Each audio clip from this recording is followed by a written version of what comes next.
is going to go.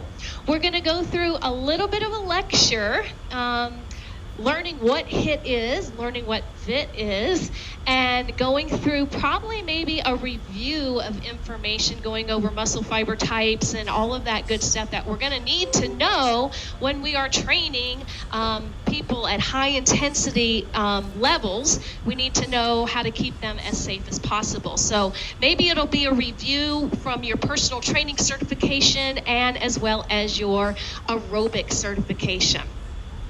Right, let's see here. Sometimes all my buttons go away. Let's see, record. Yes, there we go. All right. So we're also going to, during the day, have a couple breaks, all right? But it's only 4 hours. It's going to go really, really quick. So we're going to go through a little bit of a lecture. Then we're going to do, right in the middle of the day, a master class, all right? So we're actually going to go through how to teach a VIIT Blast VIIT program, from the warm-up to the class structure to the cool down. I will be recording that class and sending you the recording at the end of the day so that you can go back and review it at your will. Okay, so you're going to have all the choreography notes that you want. Then we're going to finish off the day by going through and dissecting how to create your VIIT Blast VIIT program.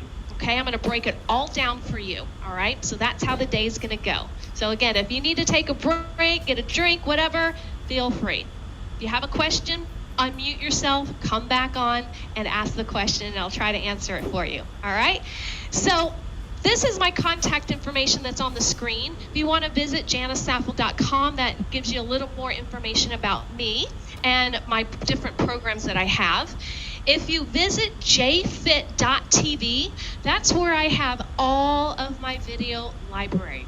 So all different types of classes, from yoga, Pilates, Tabata, step, kickboxing, all of that is on my jfit.tv channel. There's also courses for instructors on this channel. So I've got Tabata courses, I have how to teach small group training courses, all of that. So that's all there that you can take a look at there. Now, everybody should have gotten an email from me, hopefully, and my email address is inquiry@janicesaffel.com. So at the end of the course and through your journey as a Fit Pro, if you have any questions, hit me up, all right? I'm an open book as far as answering questions for you guys. My YouTube channel is just YouTube, Janice Saffel. There is so much material on my YouTube channel. Make sure you subscribe, and you'll be able to see a bunch of different classes and lots of ideas using equipment, choreography, all of that, all right? I'm on Instagram and also all on Facebook. So make sure you like my Facebook page, and that way you'll always see what's coming up in the near future as far as courses and choreography, okay? All right, we are going to get into the nitty and gritty of the secrets of teaching a VIIT Blast Tabata program. So, big buzzword in the industry, high intensity interval training is a huge thing right now, right? Why is that? Why? It's because you can blast as many calories as you can, and people are seeing great results from taking HIIT programs. So HIIT stands for HIIT, high intensity interval training, all right? So what does that really mean? So research demonstrates that people love HIIT because they're getting results, right? They're getting major results, and also because they're shorter workouts. You can do a 30-minute workout, you can do a 15-minute workout, you can do a 45, you can do a whole hour of HIIT, all right? So it's 90% less training volume and up to 67% less time commitment. That's why people really, really like HIIT. Now, some of you put in your description in the chat that you're doing more of a hybrid. So some of you are teaching a hybrid where you're throwing in some HIIT, maybe into a cardio class or maybe into a strength training class, and you're in, just putting in a little bit of HIIT there. And so those are great ways to introduce HIIT as well. All right. Studies demonstrate how this training modality is not, so I'm trying to see my whole screen here. There we go. Modality is not solely limited to improving fitness markers, aerobic and anaerobic performance, but delivers positive health improvements like blood pressure and glucose sensitivity. So they're finding that because we're working in an aerobic and using anaerobic, that you're getting the best of all the worlds as far as getting into your benefits of what HIIT is going to do for individuals. Regardless of this research, perhaps the most influential drive of this trend still lies with the perception that HIIT training increases overall caloric burn between the combined efforts of a session and the excess post-exercise oxygen consumption, which is EPOC, which is also considered that afterburn, right? So we are blasting calories even as we rest. Remember, the more lean muscle mass we have, we're going to blast more calories, okay? But unfortunately, the perception and reality are not always the same. And as Fit Pros, we hold the responsibility of educating our clients, our students, with the truth. Nonetheless, individuals continue to flock in droves to HIIT programs. Why? Why do they come to HIIT programs? Why do they come to Tabata programs? Sometimes they come and they don't really enjoy the program, like it's not their favorite thing to do, but they tolerate it, right? Because they want to, gain the most benefit from a HIIT program, and they keep hearing it in the industry and on the news, and the people are saying, HIIT's the way to go. However, sometimes we've got individuals that are coming into a high intensity interval training program, and maybe they're not really ready to go through that high intensity, right? So maybe they lack stability, maybe they lack mobility, maybe they lack the strength in order to perform at perfect performance for a HIIT program. So these are all things that we need to address when we are going to be teaching a type of HIIT program. It should be concerning that chronic and overuse type exercises related to injuries in the fitness industry have increased by an average of 4% over the last 10 years. Because a lot of our students think more is better, harder is better, right? And they kill themselves, and they're taking HIIT classes every single day because they think that that's the best way to go. Well, we're going to educate them on why that's probably not the best route to go, all right? So, what is HIIT versus VIIT, all right? Do you know the difference? First, we're going to discuss HIIT because many of you said that you aren't teaching HIIT. So we're going to kind of dissect what a HIIT program actually is. Remember, HIIT is high-intensity interval training. It's alternating bouts of hard exercise with a recovery phase, all right? Short, intense workouts followed by a short rest period. Performance is close, your heart rate is close to maximum effort, meaning you are working at an 80 to 90% of your maximum target heart rate, okay? So you're like way up there, okay? That might not be best for every single individual in your class or students or clients. A typical work to rest ratio is a 2 to 1. Now this varies greatly in HIIT. What does this mean? So maybe you're doing a 1-minute interval followed by a 30-second rest. okay? Maybe you're doing a 30-second interval followed by a 15-second rest. Now, these rest periods are crucial in order to recover from that high-intensity bout.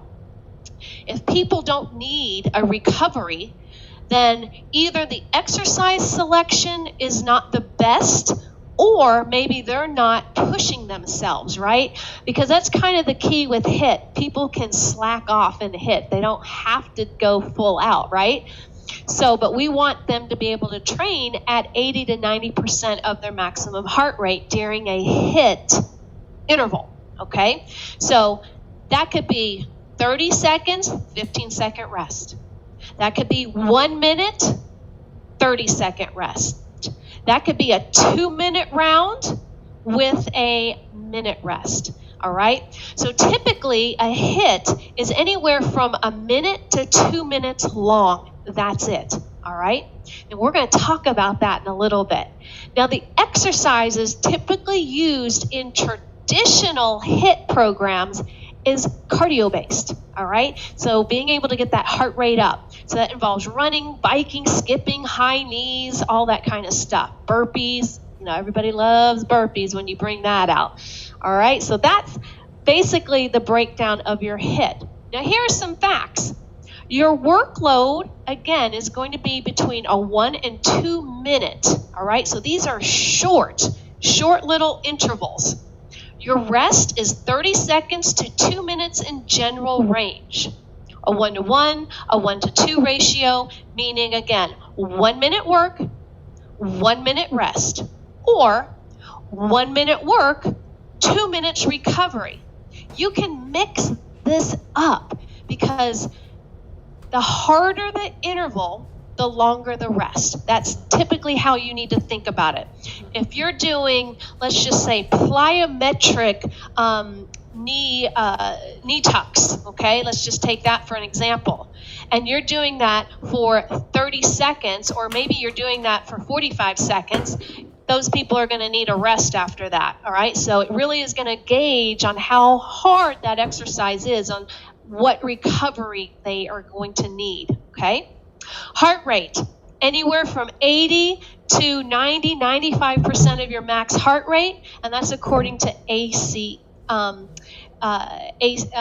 okay? Total work time, 20 to 40 minutes, all right? 20 to 40 minutes, meaning that's the workload. You have a warm-up, that's maybe 5 to 10 minutes, and then you have a cool down. So the 20 to 40 minutes is that middle part where you're going to be doing those interval sections, okay? Now this is what a HIIT should look like, okay? Characterized by work intervals performed at the same intensity throughout the entire training session, all right? So a true HIIT workout is the same intensity level through each interval, okay? So meaning that first line, which is up here, maybe you're doing, knee tucks, then you have your recovery, then you're gonna do your knee tucks again, and you're gonna recover, okay? Or maybe you're doing another exercise. Maybe you do the knee tucks, recover, and then you do air jacks, recover.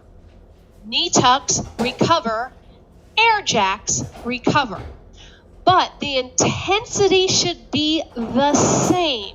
So meaning, we're talking about true HIIT, because a lot of us are teaching a morphed program, meaning that we're doing one interval of high tucks followed by maybe a strength move. Okay, you see the difference? So up here, cardio, a strength move is going to drop a little bit in intensity, and then you go back up to a cardio. So you're going to have a variable as far as the intensity. So if you're out there saying that you're teaching HIIT and you're doing a cardio and then a strength and a cardio and a strength, that's really not traditional HIIT, okay? And we're going to get into that. That is called HIIT, Okay, so it's high variable interval training. Okay, so there's a difference. Okay, there's not right or wrong, but just know if you're teaching our traditional HIIT, or most of us are teaching a high variable interval training, meaning that the intensity level is performed below 75% maximum, and it usually involves body weight or strength exercises, okay? So it's a hybrid, if you will, between your HIIT and interval training, okay? And this little chart here is a HIIT high variable interval training chart, meaning that you're doing maybe 2 exercises at this really high rate, and then you're going to drop it down because now you're going to be doing a strength move, and then it continues to go down because these are typically longer sessions or longer cycles. So this could be a 3 to 4 minute cycle. You can't sustain HIIT training for 4 and 3 minutes. So remember, HIIT training is anywhere from 1 to 2 minutes. High variable training is going to be anywhere from 3 to 4 to 5 minutes. Okay? So you're going to start off strong, and then as your participant goes through those exercises, their stamina is going to go down because it can't sustain that higher realm, if you will, as far as their heart rate and working maximum, okay? So does that make sense? Thumbs up? Yes? Good. All right. Now we have our VIIT program. This is variable intensity interval training. This is a hybrid between your HIIT and your high variable intensity training, okay? So what does this mean? So you're going to be working at a high level HIIT training, followed by medium training, which is going to be your strength, and then followed by a low intensity phase. And then you go back and you repeat it, okay? So you have a HIIT section, high performance, and then you follow it with a medium, and then you finish off with a low. The maximum effort for the high, again, is going to be anywhere from 80, 90, 95% of your max heart rate. You're going to go into your medium phase, which is your strength and endurance section.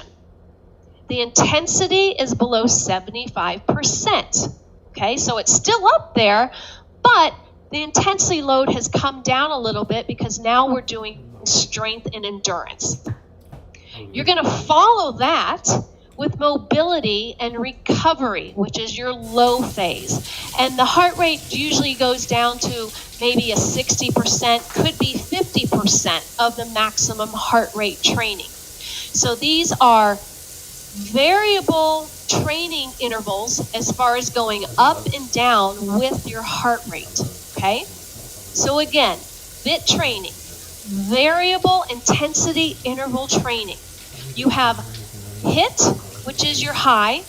You have strength and endurance, which is your medium. And then you have mobility and recovery, which is your low, okay? We're going to talk about those. VIIT, again, variable intensity interval training. If you think of this as your hybrid program, the facts about Fit Blast VIIT. Work is going to be 5 minutes. Now, you're going to do 2 minutes of medium, which is your strength and endurance, 2 minutes of high HIIT training, followed by 1 minute of low. Now, what does this mean? And they could be flip-flopped as well. You could start with high, you could go to medium, and you could go to low. I like to do strength first, followed by the HIIT to get that heart rate up, because then they're going to want that 1 minute of low. Okay, so that's why this is called VIIT Class VIIT. So again, 5 minutes, 2 minutes of medium strength endurance, 2 minutes of high HIIT, and 1 minute low. Your recovery is 30 seconds. You only have 2 recoveries, okay, within that 5 minutes. So your heart rate, high, 80 to 95% maximum heart rate. Again, that's according to ACE. Hold on 1 second.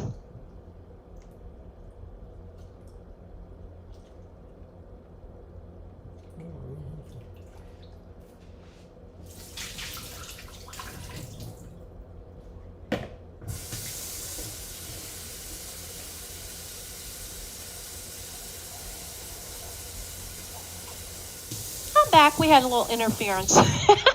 All right, so again, heart rate, high, 80 to 95% of your maximum heart rate, medium, 65 to 75% of your maximum performance, and then low, 50%. It could also be 60% maximum performance. That's all going to depend on the exercise selection that you choose for that low performance. Total work time is going to be the same, 20 to 40 minutes, all right? Meaning that you're going to have a warm-up plus a cool-down, then your 20 and 40-minute workload, right?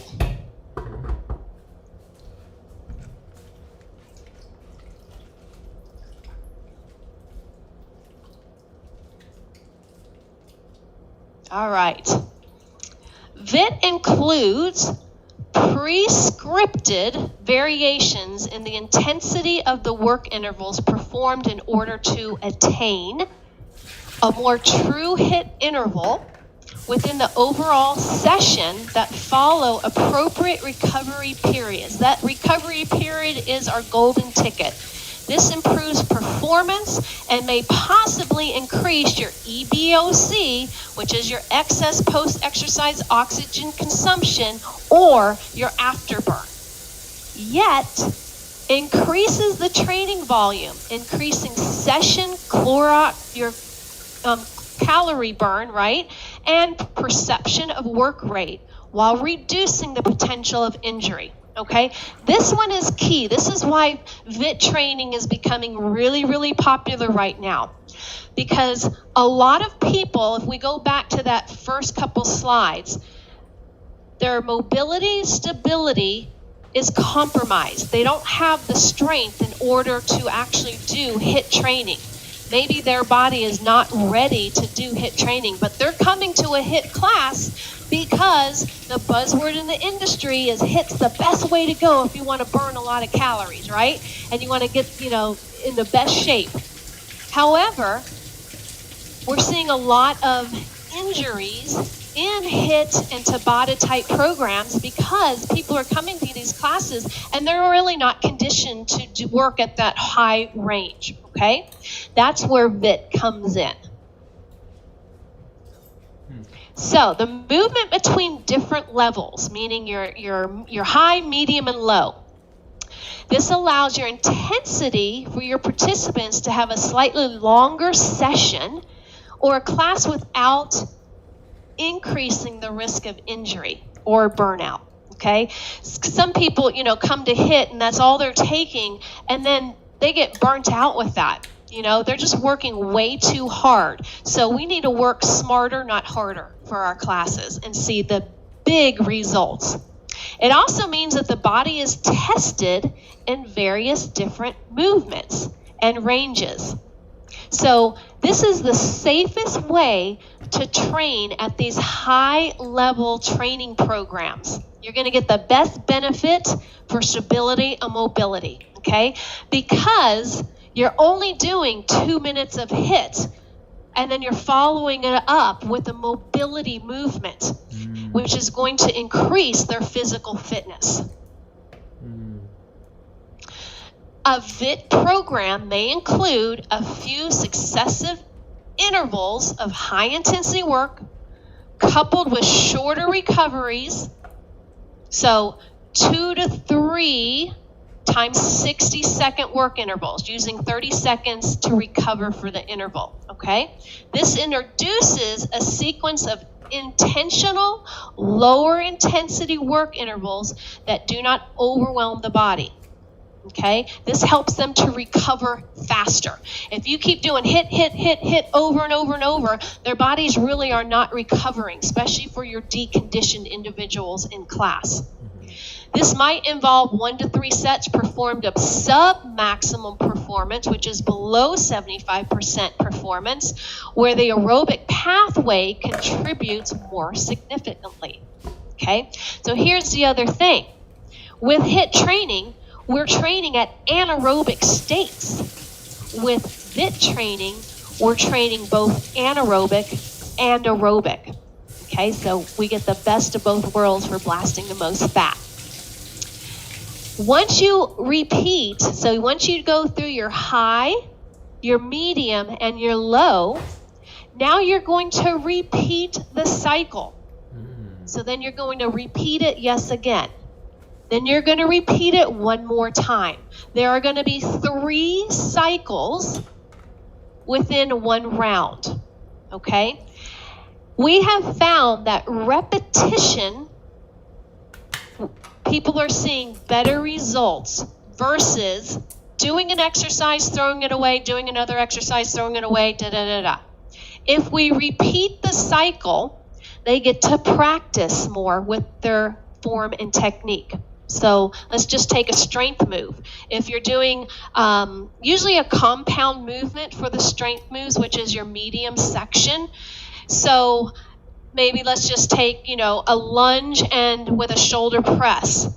On that second round, because they already know what the exercise is, they can really now focus on their form. Okay, so that's how this repetition is going to come into play with your VIIT training. This is what your chart should look like for your VIIT training. VIIT offers an ideal opportunity to target both anaerobic type 2 muscle fibers along with type 1 fibers and your stabilization exercises for balance and posture. That's part of your low. Okay, so now we are incorporating those stabilization mobility exercises within your high intensity interval training. That's a golden ticket for the health of an individual. So this chart shows you what a VIIT workout is. You've got 2 lines at high, so those are going to be your high intensities. One's going to be 30 seconds, followed by a 15-second rest or a 30-second rest. Then you have a 30-second interval followed by either a 15-second rest or a 30-second rest. Then you have your medium, which is going to be your strength and endurance. Now, that strength and endurance section is going to be 1 full minute. Okay, so you're going to do 1 full minute followed by the next strength exercise for 1 full minute. Then you're going to go into your mobility and stabilization for 1 minute, creating your 5 minutes, okay? I know it's a lot of math. It's a lot of math, especially when you're figuring out your timer, all right? So, why VIIT matters. HIIT, Tabata, and VIIT, and any other variations, they're extremely tough programs, especially if your individuals are going all out, 100%, right? Giving you 100% in class. They challenge you, they take you to the edge, but maybe possibly too much over the edge for the majority of your students, okay? Now, you're the only one who knows how strong your students are, okay? I teach a variety of fitness levels in my class. I live in Miami. And so my average age in class is 60 plus. All right. That doesn't mean I have, my 30-year-olds and my 20-year-olds in class as well. But the majority of my students are in their 60s and 70s. And they do this program and they love it. All right. So it kind of gives you a gauge. So VIIT matters because it balances between an all-out effort, going as hard as you can, with strength and endurance, and then mobility, which is super important for active aging, okay? Doing VIIT, you can potentially go longer, okay? So you can have a full hour class. You still burn calories, and it's a well-rounded workout for everybody involved. Your hardcore people are gonna hit it, and then maybe your medium in exercises, they're gonna hit it. Everybody can work at their own pace, because then we're also going to be able to show different options for each exercise. To summarize,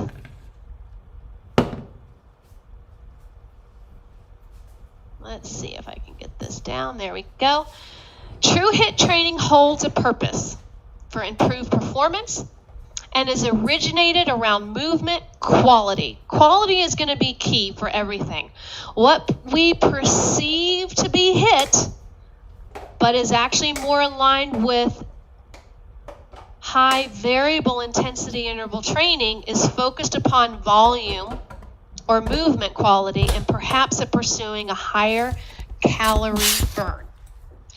One must question the efficiency and the cost of this approach. Remember, workouts where the total work interval performed for taking a recovery that exceeds 3 to 4 minutes, or one that is performed at intensities below 75%, are usually body weight exercises, and is most likely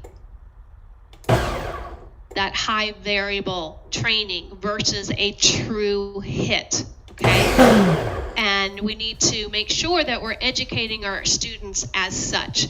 So if someone's not working at an 80 and 90 and 95% maximum heart rate, they're not doing HIIT, okay? So that's what we need to understand. All right, movements and considerations for our Fit Blast workout. So this is going to be a review for some of you. How are we hanging? Am I going too fast, too slow? Everything good? Thumbs up? Yes? Perfect. All right. So concept of movement. This is a review for most of you. We have eccentric. What does eccentric mean? The elongation of your muscle. So it's the down phase of a bicep curl, the elongation. You've got isometric being a hold. We do a lot of that during HIIT programs and Tabata programs. Sometimes it makes it more intense. You have isotonic, which is consistent tension throughout the joint. And concentric, which is straining of the muscle. Okay, so we've got eccentric, the long, concentric, the up phase, okay? Now keep in mind, the elongation, the eccentric phase of an exercise is where you get the most bang, okay? So if you can do a bicep curl and then slowly come down and control it, that's where you're going to gain the most benefit from a particular movement. That's where you're going to gain the most hypertrophy for a muscle. So hypertrophy meaning size and strength of that particular muscle group that you're working. Plyometric, big word for HIIT training. Plyometrics, power. Both feet come off the floor. Is that appropriate for everybody? Not necessarily, but they can still do a where that's going to be coming into movements for everybody. Isokinetic, constant speed. Okay, so again, these are going to be reviews. Now this one is super important for our HIIT training. What are we recruiting in order to be able to perform the exercise or the movement that we are requesting our students to perform? So we've got type 1, which is going to be your red muscle, the slow twitch. Think marathon runner, okay? You can go for extended amount of time. You're using oxygen to do the exercise, all right? Then we have type 2A, which is like your intermediate. It's like right in between. It's a fast twitch muscle. It's a mix between the white and the red, and this is where you're going to gain your HIIT, all right? So it's more of an anaerobic, powerful, short burst versus type 2. Then you also have your type 2B, which is going to be your white muscle. That is your power. That is your strength. Think about a sprinter, somebody that needs a lot of power to go for a very short amount of time. Also a power lifter. They have to recruit all those white muscles cells to recruit in order to do that power. All right. So with our VIIT program, we want to incorporate type 2, type 1, and type 2B.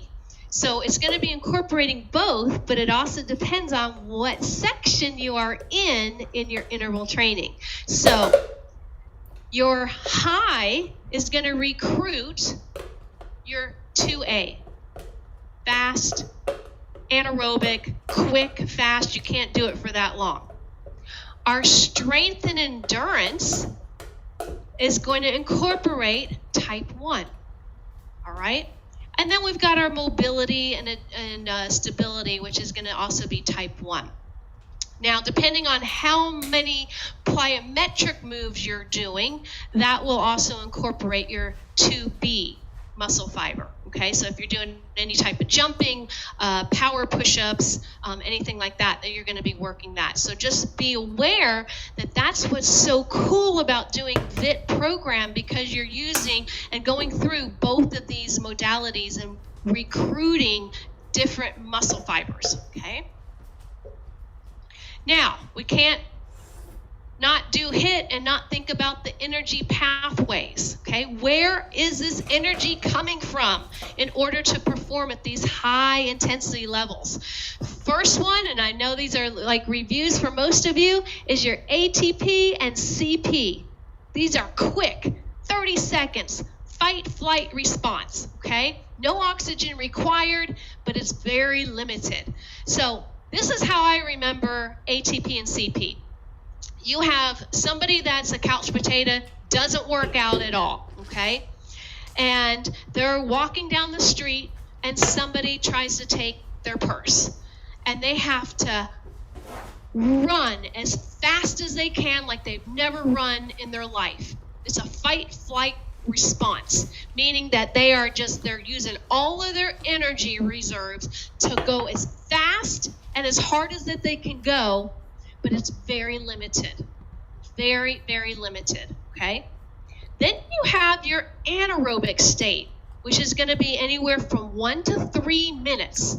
Your anaerobic state, using glucose, glycogen, and there's no oxygen. It's fast, and it is limited. Between 1 to 3 minutes. That's all, okay? So that's your anaerobic state. Aerobic is going to be 3 minutes plus, something that you can do for an extended amount of time. So it's using proteins and fats, and yes, it's using oxygen. It's slower, and you can work ultimately as long as you want. Okay, so those are our energy pathways. Super important to know these so that you understand that in your HIIT section, you're working anaerobic. Okay, in your aerobic phase, that's going to be working your medium to low variable.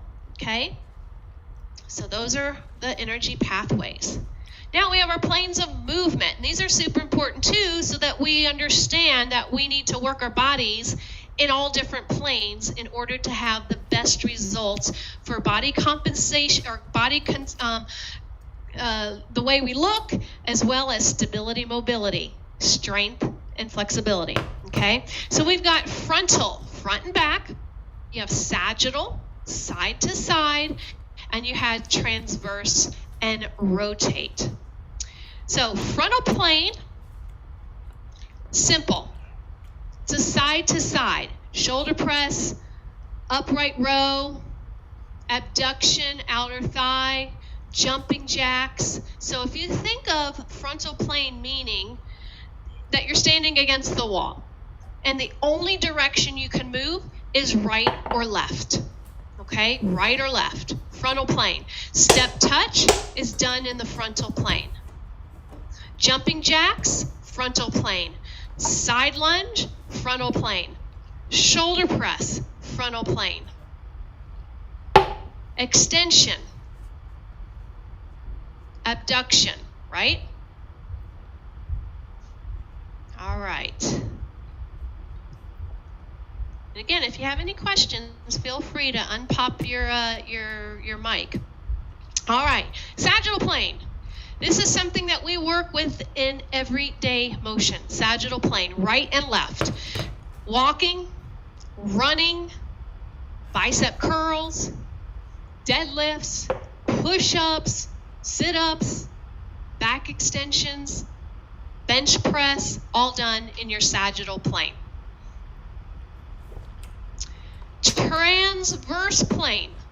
Now this is a big one for spinal health. Transverse plane is anything that twists from the hip, all right? So you've got horizontal wood chops, you've got rotating lunges, you have medicine ball twists, you have Russian twists for abs, you have a golf swing. So anything that we can get that trunk to move in different directions for that health, the health of your spine. Super, super, super important. I know sometimes this is a neglected plane in traditional strength training classes or just a movement class in general, but these are super important, especially during a VIIT program. Now, we have a success pyramid of how we get our students to where they can perform at higher performances for our HIIT programs. So first one is at the bottom. It's called stability.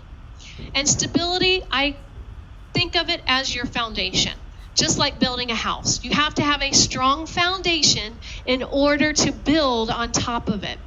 If you have a weak foundation, and then you start building on top of it, meaning adding weight, doing plyometrics, you're going to run into issues. You're going to run into major injuries if the foundation isn't strong enough in order for that person to perform it at peak performance. Okay, so we have to address that stability. Can someone stand on one leg? If they can't stand on one leg, we need to address what's going on in the foot, the ankle, the knee, and the hip before they can start doing squats and lunges and all kinds, especially powerful plyometric squats, okay? Flexibility. Flexibility can inhibit what we're going to be performing later in an exercise. It can inhibit your mobility. It can inhibit the range of motion. So flexibility is going to be key. So if you can think about these bottom two, stability and flexibility, as your low in your VIIT program. Okay, so that's your mobility and stability section of class. This is where we're going to address this in 1 minute, okay, of a class. So flexibility and stability are your low intensities for your 1 minute section of your interval. Now we get into strength and power. Strength and power and agility. I kind of put them all together, but strength, so if we got our stability and our flexibility, then we work on our strength, working the muscles, being able to perform at high performance, being able to squat with dumbbells, add power, plyometrics. Without strength, there's no power. Okay, so we have to address that strength. That strength is going to come into your medium section of class. All right, so that's your medium intensity for 2 minutes. You have one exercise for 1 minute, the next exercise another minute. 2 minutes of strength during your VIIT program. Then we have power and agility. Power is going to come into your HIIT section of class, as well as agility. Being able to move quickly. If someone loses their balance, being able to recover without having to fall on the floor. That reaction time. Especially as individuals mature in age, agility is a super important cognitive type of exercise that you need to do in class, not only for coordination, but also to work the brain. All right, so these are your success pyramid. This is super important to break down for your VIIT program. All right, now we have our primary 5 movements. And these are movements that you want to incorporate into your VIIT programs. Your classes, if you're training one-on-one with clients, these are going to be your 5 primary movers that you want to make sure that you're incorporating to work on stability, mobility, strength, power, and agility. The first one is a hinge. Hinge, deadlift, bridges, and swings. Okay, so hinge. Some of that's going to be part of your transverse. Okay, so deadlift, being able to teach somebody how to hinge properly without it going into the lower back. Bridges, working hip flexors, the extensions, working all of those hip areas, okay? So a hinge is super important, working lower back, health of the spine, and major engagement of the core in order to incorporate hinging, okay? Knee dominant. This is another big one. Squats and lunges. This is super important even with active aging participants. I've had 3 knee surgeries on the same leg throughout my history. My background is gymnastics, ballet, classical ballet, and martial arts. 3 knee surgeries because of gymnastics. All right, so knee dominant exercises are so important to me to keep that knee healthy and mobile and flexible. So squats and lunges. It always kills me when I have individuals that come to class and tell me that their doctor told them that they could no longer squat. And I'm like, well, how are you going to sit and stand off of your chair, right? You have to squat. You have to be able to keep that knee joint lubricated. I always say, if you don't use it, you lose it. That's part of the issue with some doctors telling their patients not to squat. Well, I'm sorry, but we need to be able to have functional movement throughout our lives, and we need to be able to get out of the car. We need to get out of the couch, out of bed, so that incorporates a squat. Now, there is a difference, though, between a loaded squat versus a body weight squat, right? So if somebody has knee issues or they have lost the cushioning of the knees and they're like bone on bone, then you're probably not going to want to load them. You're probably not going to want to have them do plyometrics. But that doesn't mean that they can't squat, all right? Because they need to keep the other ligaments lubricated in that knee. So squatting is super, super important. Doesn't mean that they have to do a full squat all the way down and up, no. But as far as doing a squat, sitting down and standing back up out of a chair is super important. And then we have lunges. I find that lunges are so important due to the integrity of the knee. Because a lot of people, when they do their lunges, they come down into a lunge and they lose the integrity of that knee joint. So the knee either collapses in the middle or it collapses on the outside versus being able to stay straight ahead. So being able to work that joint and the muscles that intersect the hamstring and the quads to keep that knee tight. Okay, so a big component of knee dominant exercises. Now we get into push, abduction, push.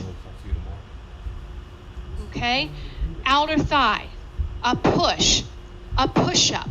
So think about pushing exercises or movements as far as pushing away from the body. So anything that's going to go away from the body, a raise out to the side, that is a push out to the side, a push, okay? So let's think about if you're a personal trainer, I'm sure you are doing some type of push-pull training, split routines. So a push routine, you want to think about what muscle groups you're using in order to do a push. So let's talk about a push-up. for instance, what muscles do we use to incorporate a push? That's going to be anterior delt. It's going to be pecs. It's going to be, let's see, what else can we think about? Triceps. Triceps are going to assist with that push. Okay, so the back of the arm. Let's see, what else can we think about? A push. Plyometrics. All right, so a push off of the floor using your calves, your glutes, and your quads. That's going to be your pushing action, right? So how you can explode off the floor. Then we have pull, P-U-L-L, anything that you pull towards your body. Okay, so that's going to be adduction, A-D-D, pulling towards the midline of the body for inner thighs. Lats, pull towards the body. Rear delt, rhomboids. Your lats, what assists with a lat pull? Your biceps, okay? A pull, hamstring curl, pulling that heel up to the glute. That's going to be a pulling action. Okay, so those are all muscle groups that you can incorporate into a pull. Then we have rotate, which is going to be our transverse plane. So abdominals, twist, and throws. Again, going back to that spinal health, which is going to be super important. So primary movers, super important, especially if you're training people back to back. The same group. Let's just say they have no days in between. You're training them on a Tuesday and you're training them on a Wednesday. Well, how do we train somebody the same, same days after days without a break in between? You can do a push-pull routine, giving the opposing muscle groups a break and incorporating a push routine on one day and a pull routine on the next day. And that's how you can train somebody 2 days in a row. Unless, if you're teaching Monday, Wednesday, Friday, they got that Tuesday off, then of course you can do a total body workout. But if you're training people this 2 days in a row, you need to be able to break up those body parts, because you wouldn't want to train biceps on Tuesday and then biceps on Wednesday.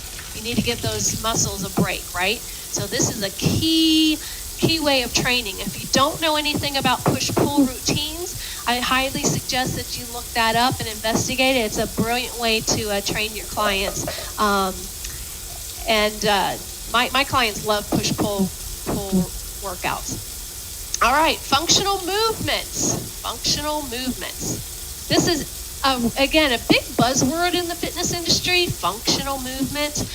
Movements that we do on a daily basis to have an active, healthy life. And again, this is huge for active aging. Functional movements are huge as we age. So working on gait, working on stability, that's a huge one.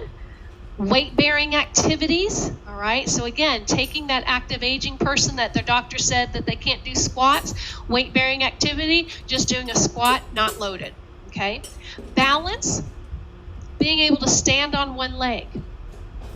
Being able to lift up on your toes, ankle stability, all of these type of activities that's going to work on your balance. Then we have coordination. HIIT is great for coordination. Running through tires, running through a ladder, anything that is going to fire those the brain waves to be able to get that body to move in a certain direction. Okay. Coordination not really meaning, are they coordinated enough to follow choreography?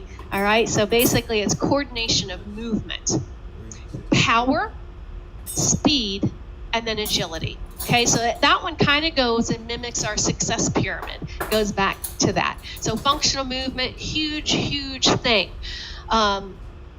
Taking simple things as far as being able to tie your shoe, or your shoelace comes undone and somebody doesn't have a chair, can they actually bend down, or can they bend down and pick something off the floor?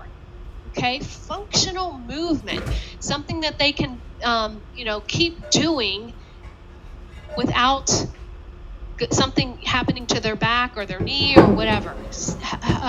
Working on that strength. All right, now this is key that we always have to think about during our class programming, and especially with VIIT type training, okay? Hyperextension of the lower back, hyperextension of the knee, excessive hip abduction, ankle sprains, it could be wrists, it could be shoulder. So anything that's going to incorporate an injury into a joint area. This can happen going too heavy with your weights, adding plyometrics, and your student isn't ready. They don't have the stability or strength in order to do that, and so then it's going right into the joint versus the muscle. Okay, so these are all things that you have to think about when you're training at high intensity levels with your participants, especially those that are deconditioned, okay? Now, what are some types of injuries? We've got sprains and strains and tendinitis, stress fracture, shin splints. Those two are supposed to be together. I don't know how that got separated. That's funny. But overuse. Okay, so if someone's training HIIT 5 days a week, you're going to have injuries. All right. If you're training high intensity that high for 5 days a week, you're bound to have injuries. Okay, so we need to teach individuals that probably training at high intensities, 80 to 90% maximum heart rate 5 days a week probably isn't the smartest thing to do.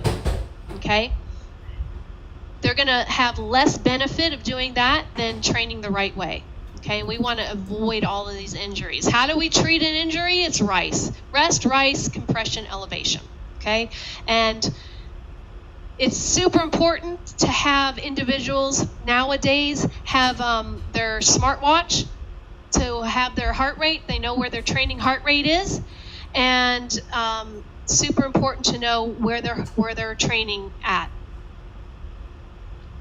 All right, has anybody heard of rhabdo? Anybody? Yeah? Kathy? Good. Excellent. All right. Rhabdo. If you're training Tabata, you're training HIIT, you're training VIIT, your strength training individuals, your personal training individuals, you need to know what rhabdo is. This is so important. This is hitting the industry right now. The book on the right is by Joe Cannon. Joe Cannon is a faculty member on AAAI. He's the first trainer in the industry to address rhabdo. So I highly suggest you can get this book on Amazon and research more about rhabdo. People are dying because they're training too hard, okay? So what is rhabdo? It's excessive muscle soreness beyond 3 days, okay? So it's swelling, uncomfortable movement, and then the worst part is the brown urine. Okay, so how does this happen? Let's just take a deconditioned individual, okay?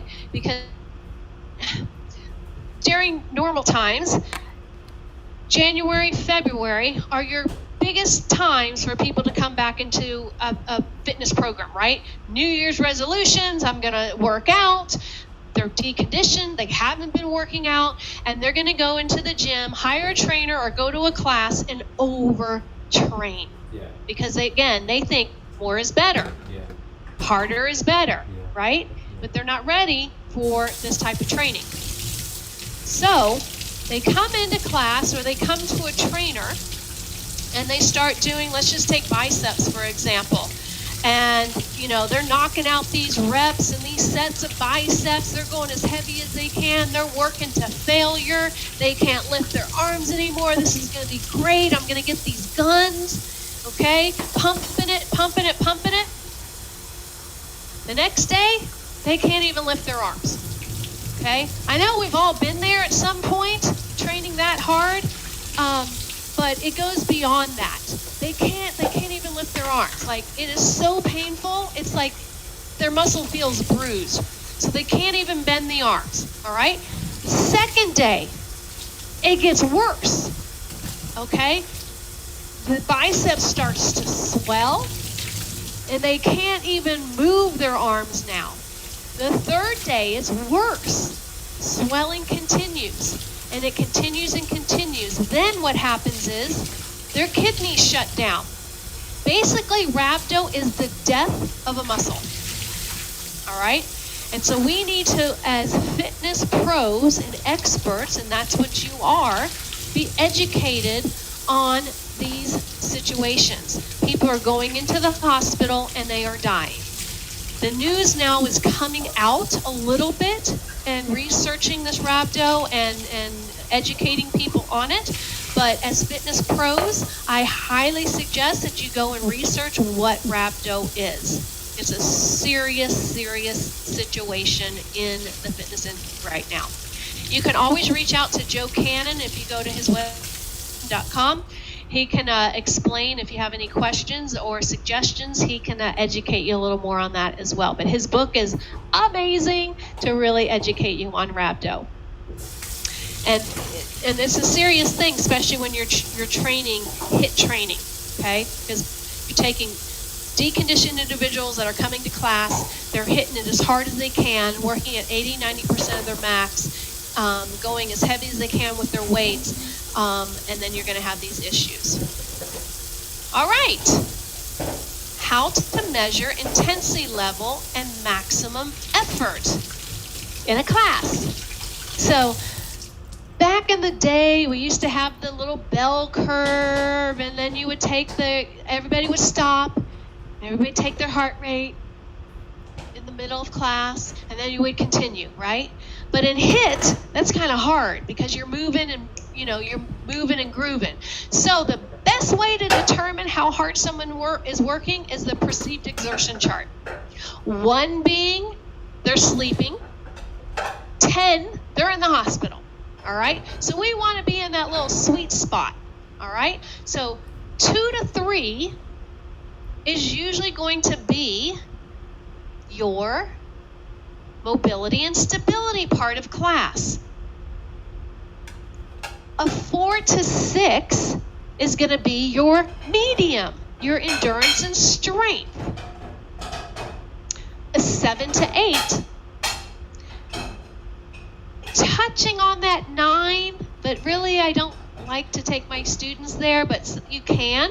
But usually it's a 7 to 8 for the HIIT training, okay? So again, working about 80 to 90% of your target heart rate. So again, it could push it up to that 9, which is going to be the HIIT part of your class. So I like to ask, how hard are you working? And then they give me numbers, a 5, a 6, a 7, an 8, okay? So that way I can gauge. And here's the other thing. This is how you can gauge. If they're working way too hard, they can't talk, right? So they can't even form a sentence. So that tells you they're in their anaerobic state. If they can't talk, they're in their anaerobic state. If they can talk and form a full sentence, they're in their aerobic state. Okay, so it depends on what part of class that you're in will determine where you need to be in your perceived exertion. I'm going to tell you right now, most of your students are working between a 7, a 6, and a 7. A lot of times they don't push themselves to that next level, okay? Unless you are telling them what their target heart rate is and what their maximums are. You're doing all that formulation for each individual student. I'm sure you are if you're a personal trainer and you're training clients. You know exactly where their maximum heart rate should be. But a lot of students don't even know where their maximum heart rate should be. So they're looking at their watch, looking, oh, my heart rate's at, 60. They have no clue. Most of them have no idea where their maximum heart rate training is. So that comes to us to train them on how that is. Right now, I currently teach all virtual classes. And so what I do when someone joins my class, because they have to sign up for class, I will ask them information, their age, their weight, all that good stuff, so that I can determine what their maximum heart rate is and what their training heart rate is. And then I will send them an email with all that information on there so that they know when they come into class where they need to be when they look at their watch, okay, or if they're wearing a heart rate monitor. They know where it needs to be so that they're working at that performance that they need to for optimal weight loss or strength, right? So that's a key one. All right, we are right on target today. So are you guys ready to do a little master class? 2 thumbs up, yes, no, yes, all right. So we're gonna go through what I just talked about.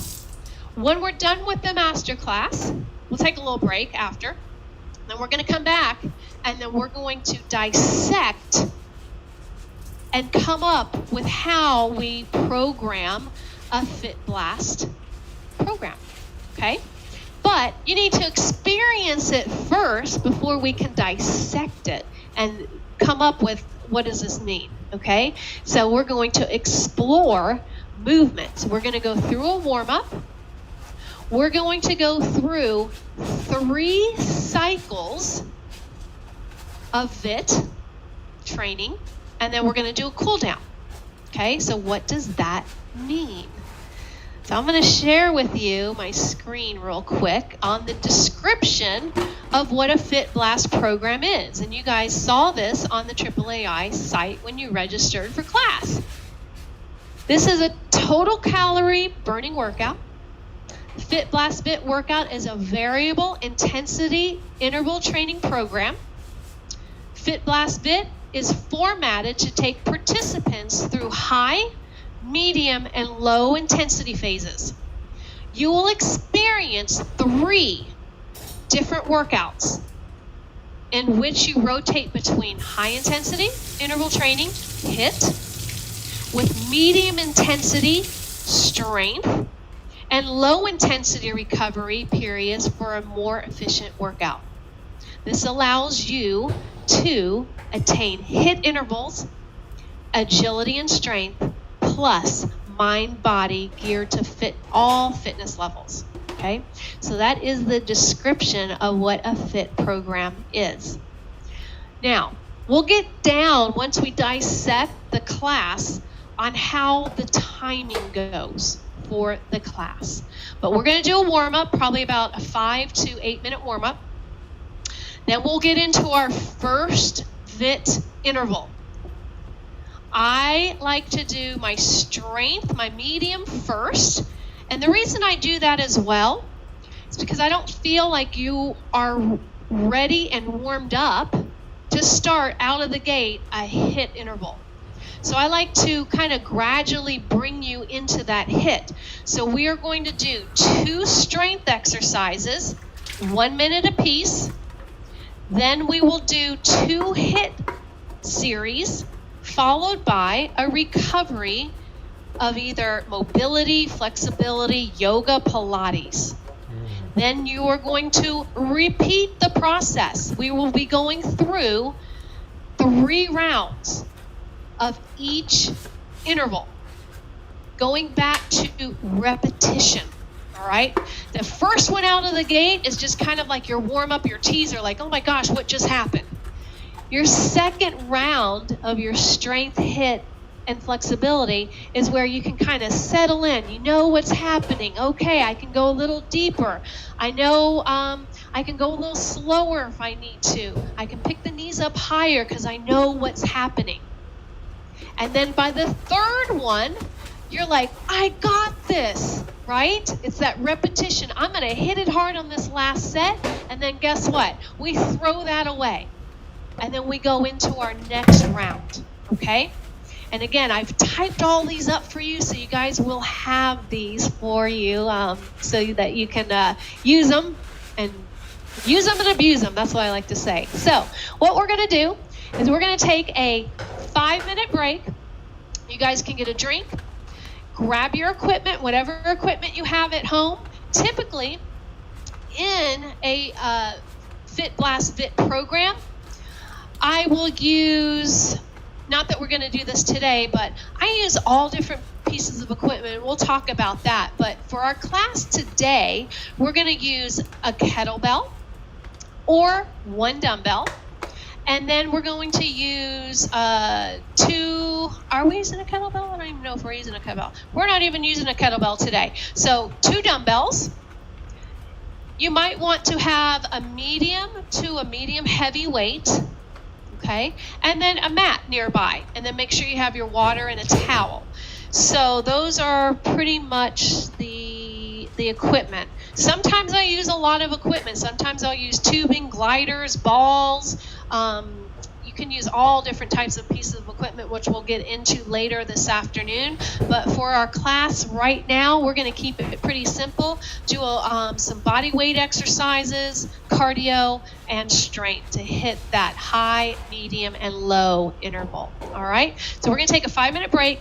Get yourself set up, grab a drink, and then we're going to get this party started. All right, so 5-minute break, and then we're going to come right back in.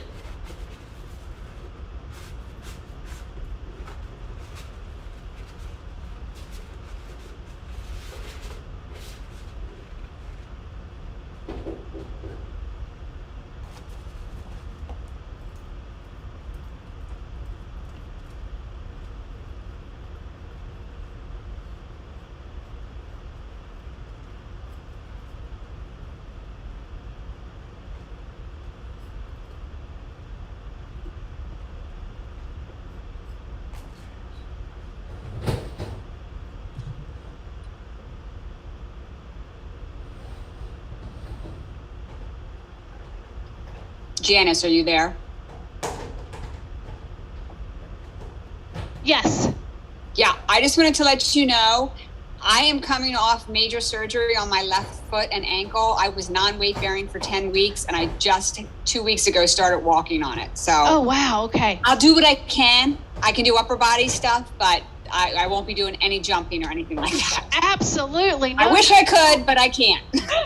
Absolutely. No. No, just do what you can. And okay. Even if you want to just mark it or just, you can watch too if you need to. So for sure. But thanks for letting me know. Okay. Thanks. You're welcome.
You're not the only one at the home gym, bro. You're really not. Fuck, maybe this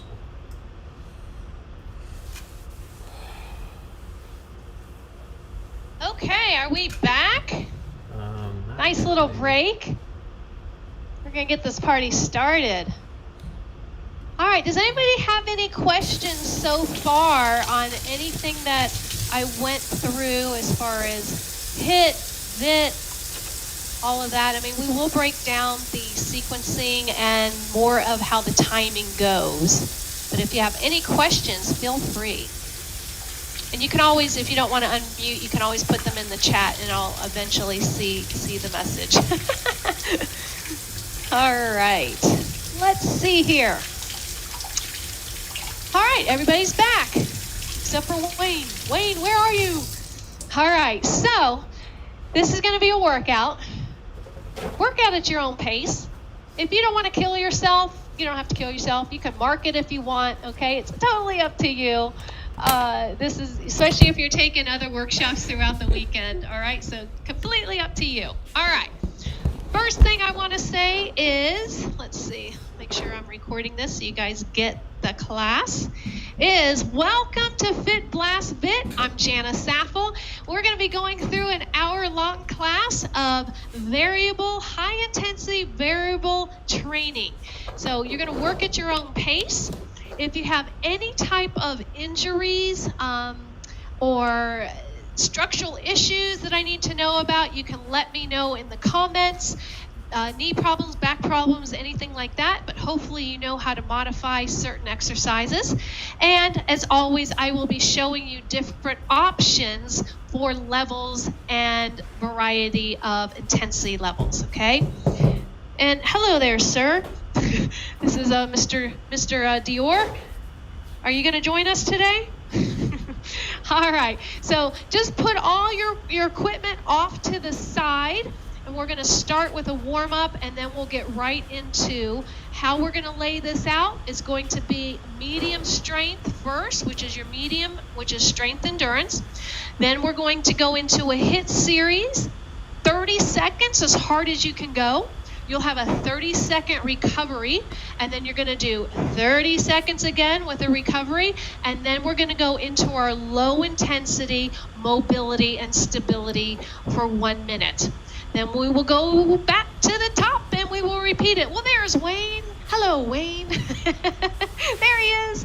All right, so again, work at your own pace. This is your workout. The music I'm going to be using today, the beats per minute are around 135. Now, we will be talking about that after class. I use anywhere between 130, 135 to, if you're doing an interval playlist, you could go up to 150 for your HIT section, all right? 135, I feel, allows everybody to go work at their own pace. If you need to slow something down, go faster, whatever.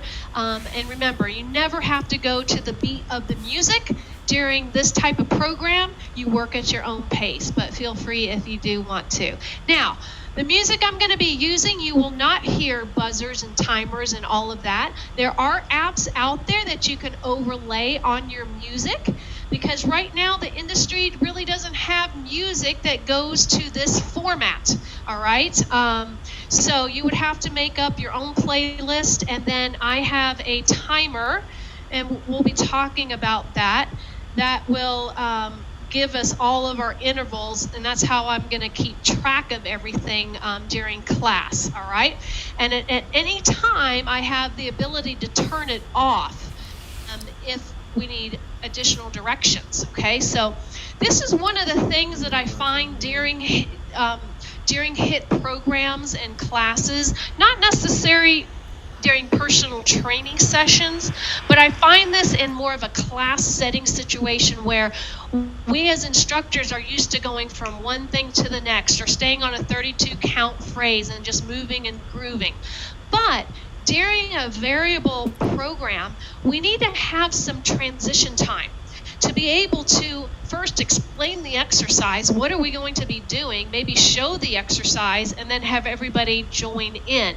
So we need to have some of those built in, some timing versus, the 1 minute, and then, how do we get from one to the next? If, in a smooth transition, especially if you're requesting your student to do an exercise standing and then go immediately down to the floor. That takes a transition time to get down there. Are you going to use part of your minute to get down to the floor, or are you going to have something built in to actually get people down there? Okay, so those are things that you're going to want to think about, and we're going to talk about after class, all right? So we're going to go ahead and get started. So the music I'm using today is from Muscle Mix Music, and it is virtual music, meaning that I'm allowed to use this type of music when I am recording a workout. So anytime you hit that record button, you have to make sure you're using the proper music that has copyright laws that are used for recording, all right? And it is going to be about 1:35. So with that said, I'm going to go ahead and hit the play button. And you're going to march it out. We're going to start with a nice warm-up. And again, everybody works at their own pace.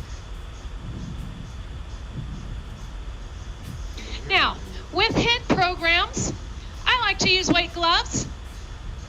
So totally up to you. All of my students use those weight gloves. Marching it out.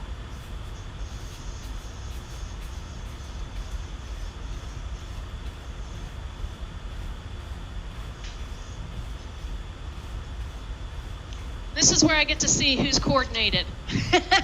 It's usually who's a personal trainer, who's a group instructor, right? And you know what? That's the cool thing about teaching HIT. It doesn't really matter, right? Which direction you're moving, as long as you don't run over anybody. Now you're going to give me a little jump rope right here.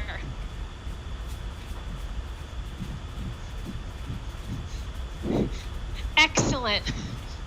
So again, our focus for our warm-up is to get the body core temperature up. Also, it's our dress rehearsal for what's to come, right? That's it. So you might mimic some of the exercises that you're going to throw in during your strength. Give me 8 more right here. 8, 7, 6, 5, 4, 3. Give me a little heel dig to the front. Press it out. Now this can be low impact, it can be high impact, whatever feels comfortable for you. Out, out. Beautiful, 8 more. 8, 7, 6, 5, 4, 3. Give me that jump rope right here, let's go. Pump it out. Now with all of my Fit Blast Fit programs, I keep everything simple, right? Because everything is quick. There's only so much you can do in a minute. So you have to keep things simple. And remember, it's always about that repetition so that they get the movement down. 4, 3, tap it to the front. Let's go. Boom.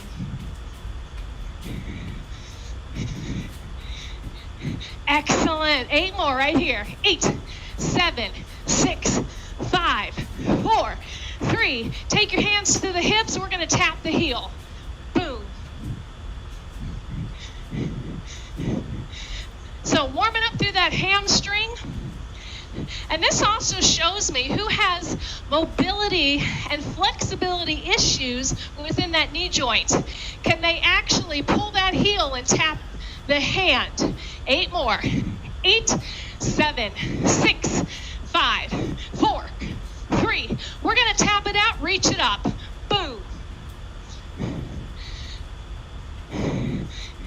Now give me a little punch to the front. Boom.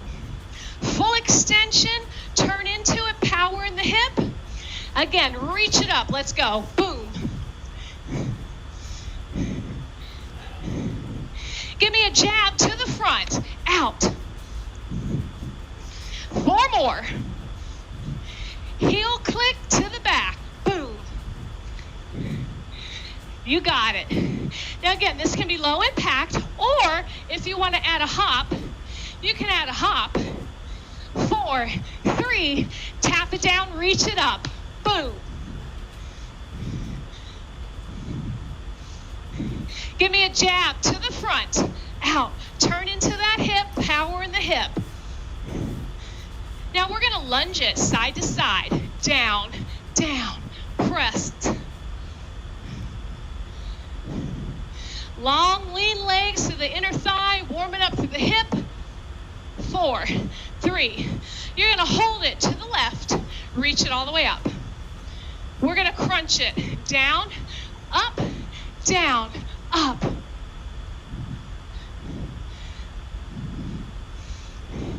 And lunge it right, left, down, press.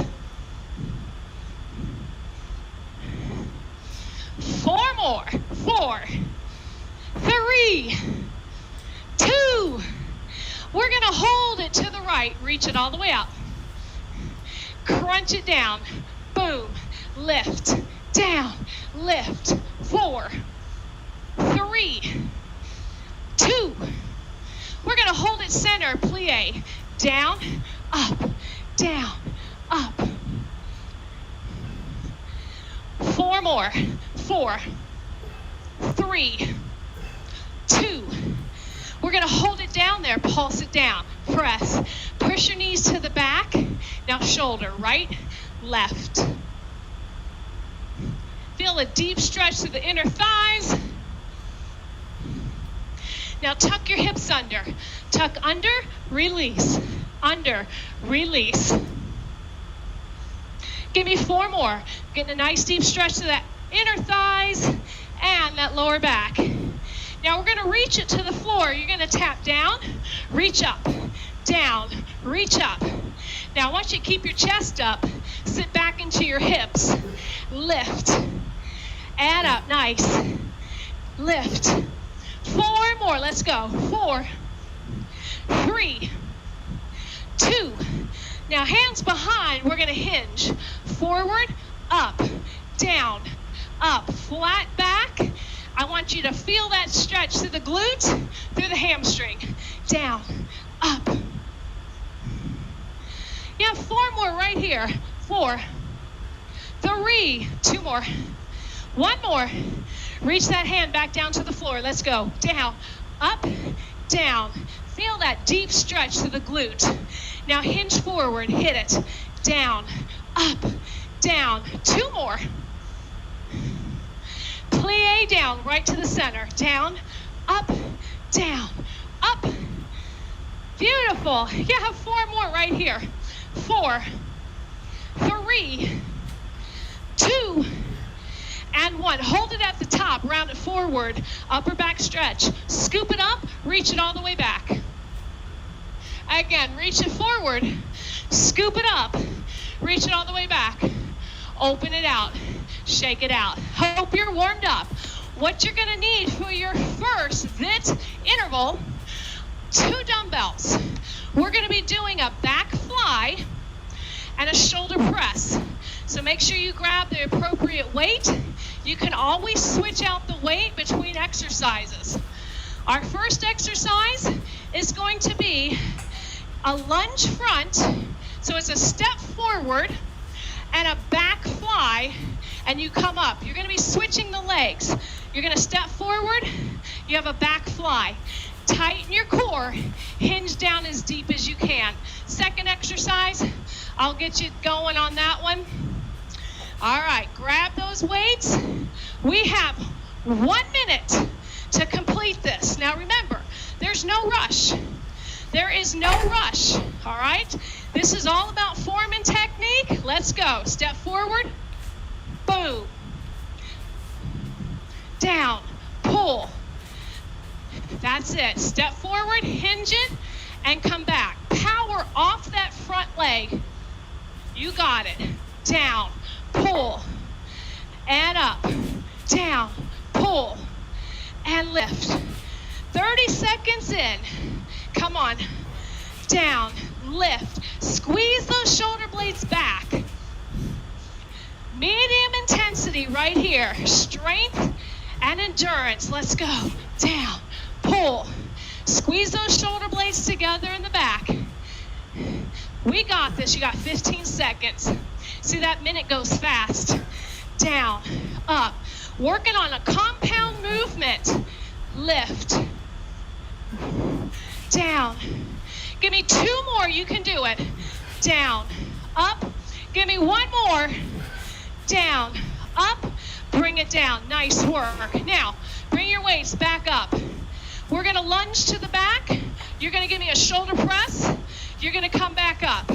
You're going to lunge down. You're going to come back up. Now, again, you choose how fast, how slow you want to go. Chest is nice and high. Drop that back knee. We have 1 minute. And then we're going to go into our HIIT training. So again, that's going to be high intensity cardio and lift. Even though this is going to get that heart rate up, working about a 75% and down. Press and lift. You're almost there. Lift. Drop it down. Chest up. Full extension. Down. Lift. You got 2 more. Down. Lift. You have 1 more. Down. Bring it up. Place your weights off to the side. Place them off to the side.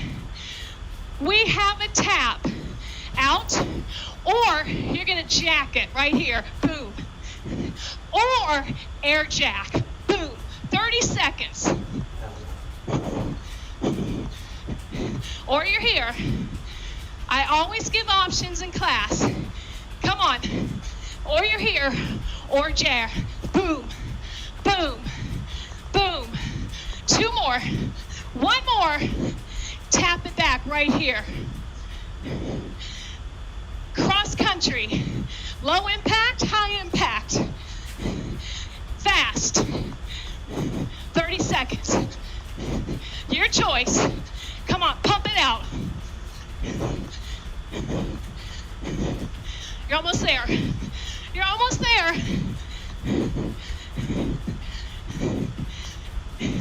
Pump it. March it out right here. Catch your breath. 30 seconds. Catch your breath. Get a drink. Woo! Nice work, team.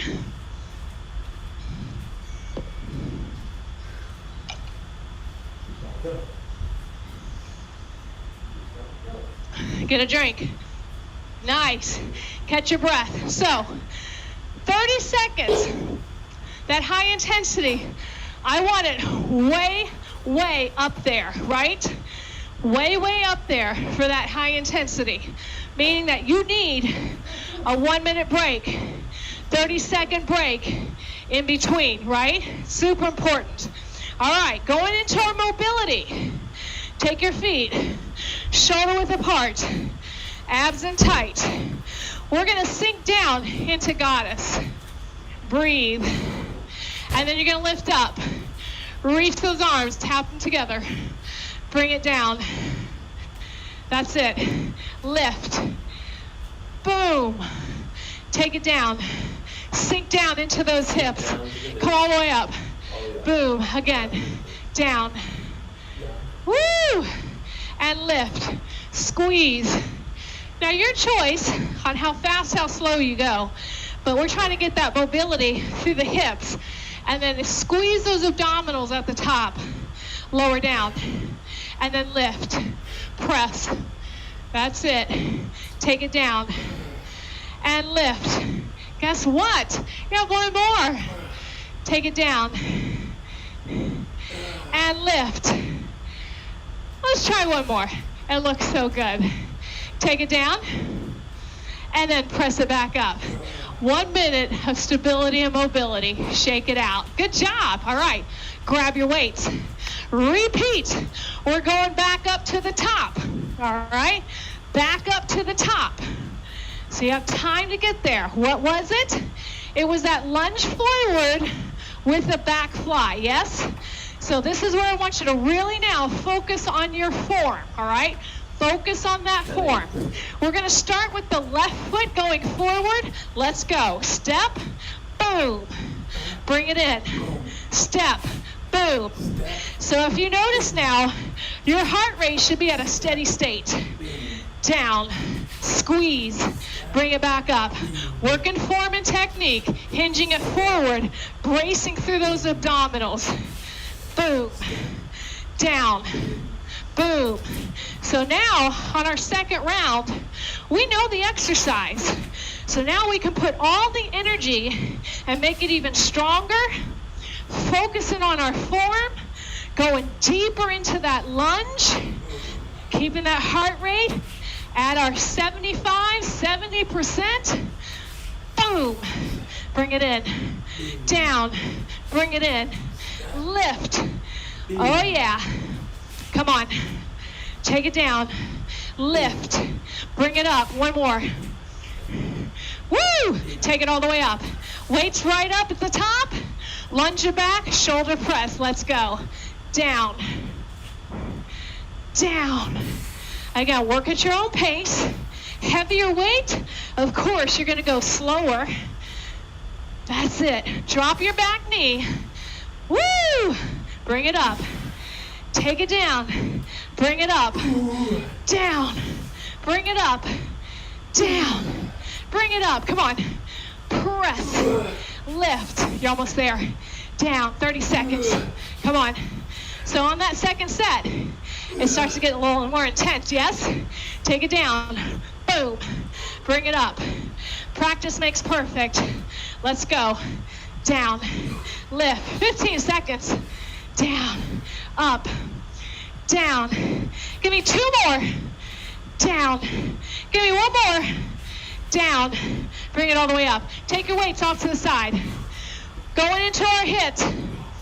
Catch your breath. Going into our hit. Jack it out or air jack. Boom. Boom. Lift. And again, there's no rush. You can always do a couple low impact, and then you can go right back into the air jack. Give your students the option. Woo! Or you're here. 15 seconds, let's go. Boom. Or you're here.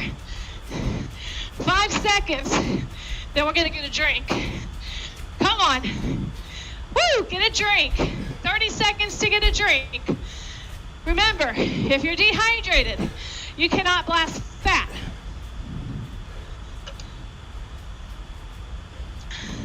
We missed that little break that first round. But that's okay. That's why we gotta repeat it and practice it again.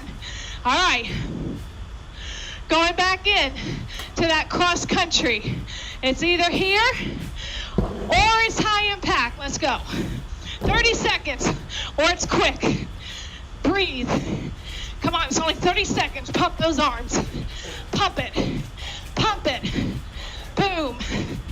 Oh yeah. Come on, harder. Harder. Faster. Let's go. Get that heart rate up. Boom. You got 15 seconds. Let's go. Breathe. You're almost there. Come on. Fight it. Fight it. 5 seconds. 4, 3, 2, 1. Get a drink. Woo! Nice work. All right. I hope you're warmed up. Take your feet shoulder width apart. Get ready for our mobility. Woo! Catch your breath. Turn your toes out. Take them wider than shoulder width. Take those arms. Goddess, let's go. Oh, God. Woo! Bring it up. If you want, you can lower those hands to prayer. Lift up, lower. Bring it up. Bring it down. You can also add in between that goddess, all right? So many, many variations that you can do. Down, lift. Go deeper, go slower. There's no rush. Press and lift. You got this. Woo! 30 seconds. Come on. Press it up, lower down. Breathe. This is your chance to really get that breath going. All right, our third set coming up. We know it. Now you can go even stronger and harder on this next set coming up. I want you to knock it out of the park. Woo! Give me one more. Take it up, take it down, and shake it out. Grab your weights. Grab your weights. Starting with that right foot. Get ready. Let's go. Step. Boom. Step in.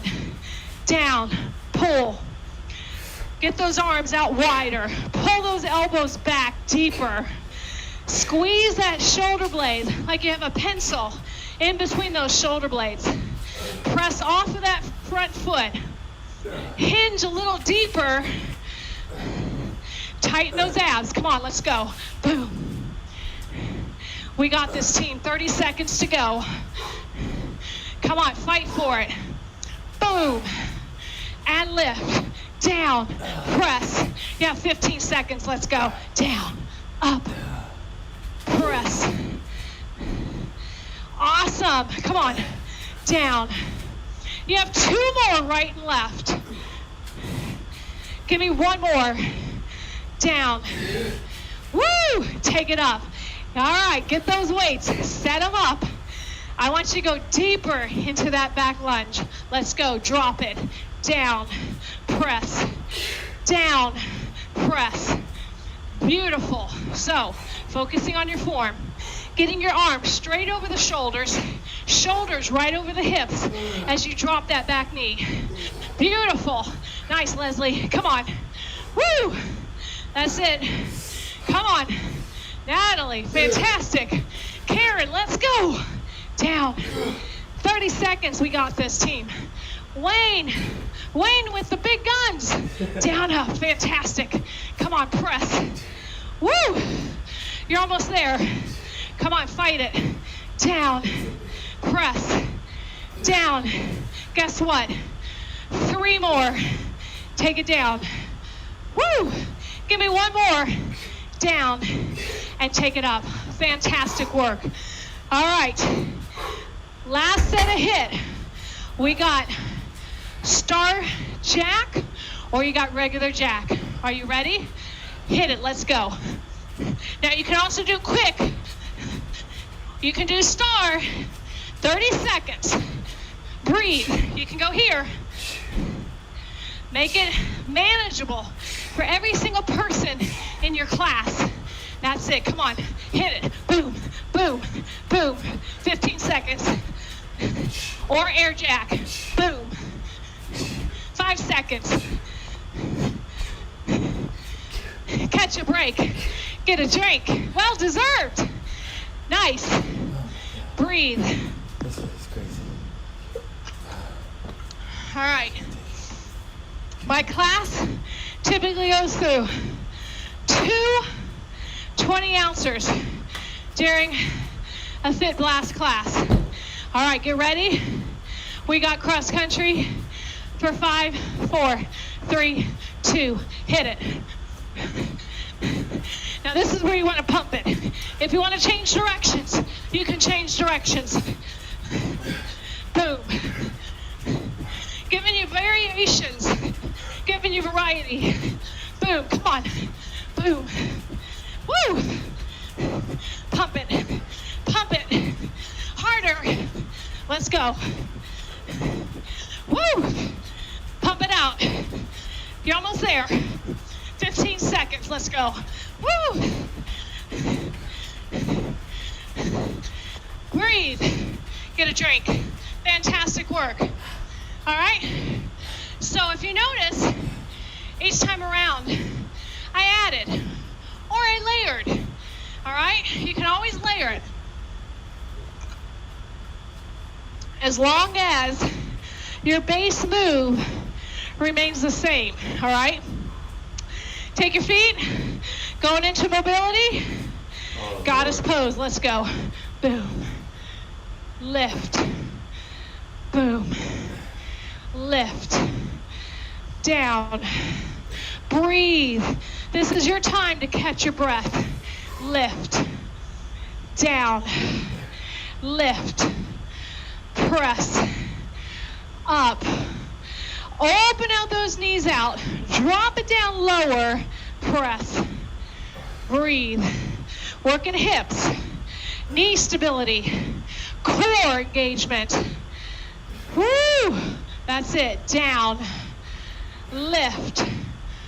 Pull. Lift. That's it. Come on. Slow it down. Slow it down. That's where the work really comes. Getting your heart rate into a training zone. Down. 15 seconds. Come on. Down. Press. 2 more. Down. Last one. Take it down and lift up. 2 thumbs up. Nice work. Nice work. How are we feeling? Okay? That was your first round. Now, we're going into our second round. 2 dumbbells. We have biceps and an overhead tricep. All right? So biceps and an overhead tricep. So choose the weight that you feel like you're going to be able to accomplish that. Now, of course, it's going to be a compound movement. All right? So, first one, curtsy with a bicep. Yes? Right and left. There is no rush. No rush. All right. Get ready. Get set. Let's go. Take it down. Step it over. Down. Keep your chest up. Drop your back knee. Step it out wide. Press your booty back. Down. Lift. You go at your own tempo. There's no rush. I want you to squeeze that bicep. I want you to come slow on the way down. Down. Lift. Press. Take it up. Down. Lift. Come on. 30 seconds. You got this. Down. Step it over wide. Woo! Make sure those arms don't swing back. Control it. Down. Lift. Down. Lift. 15 seconds. Let's go. Down. You have 2 more left. One last one. Bring it down. Nice. Now take feet shoulder width apart. Take your weights right at your chest. We're going to squat, then overhead tricep. So it's going to be a squat, press over the head, tricep. Yes? Take it down. Let's go. Woo! Slow on the way down. Down. Lift. Press it back. Keep your chest up. Let's go. Down. Lift. Woo! Press your booty way back. Squeeze it tight. Let's go. Down. Lift. Beautiful. Those elbows right over the shoulders. We have 30 seconds. So remember, go as heavy as you can because you don't have to rush through it. Lift. Beautiful, gang. Nice, Susan. Come on, Karen. Amy. Let's go. Take it down. 15 seconds. Woo! Take it down. Give me 1 more.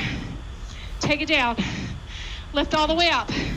And take it all the way down. Beautiful. Going into our hit, we have a shuffle for 3. A shuffle for 3. 1, 2, 3. 1, 2, 3. Make it as big as you want. Let's go. 30 seconds.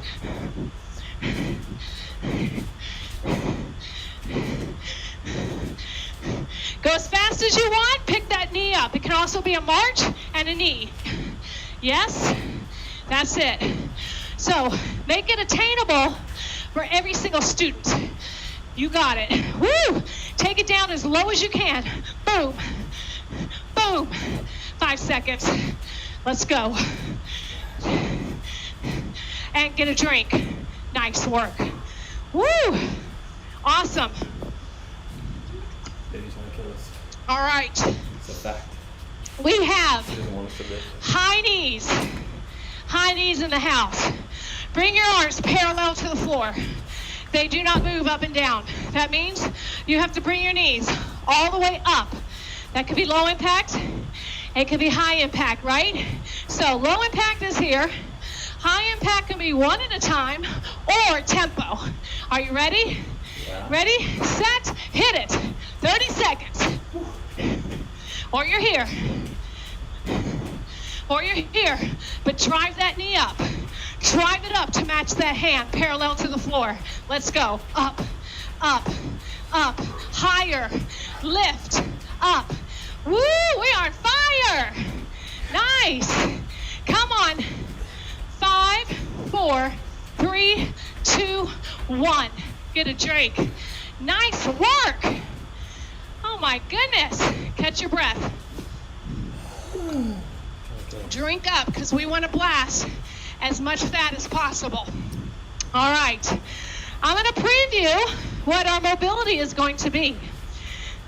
We are going to turn the foot. You're going to warrior down. You're going to reach. You're going to come up. And you're going to come center. All right? Are you ready? Let's go. Turn that toe. Warrior down. Reach. Come up. Come center, other side.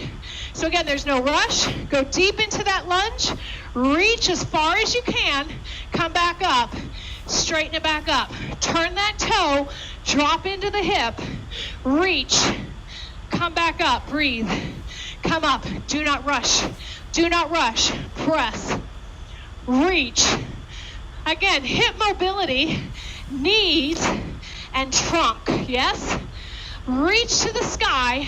Go as deep as you can and come back up. Beautiful. Take it down. Reach it. Come back up. Drive it home. Let's go. Boom. Bring it up. You got one more. Woo-wee. Take it down. Reach. Come back up. And bring it to the center. Woo! Shake it out. Grab your dumbbells. What? Going back to that curtsy with the bicep. All right? We know what it is. Let's go. Drop it down. I don't want this. Woo! There's no break in between the sets. I see. Remember, you have that 30-second rest during the hit twice. And then from there on, we go right to the low and then back to the medium. That's what keeps you in your steady state. That's what keeps you in your fat burning zone. Drop down 30 seconds. Come on. Down lower. You know the motion? Go deeper into it. Go heavier if you want. Boom. Lift. Down. Lift. 15 seconds. 2 more, right, left. Boom. Last one. Down. And bring it all the way up. Fantastic. Butt those weights back up. Feet about shoulder width. You have your squat. Tricep overhead. Drop it like it's hot. Let's go. Hit it. Down. Up. Lift. Woo! Again. Even if it's here. And then up.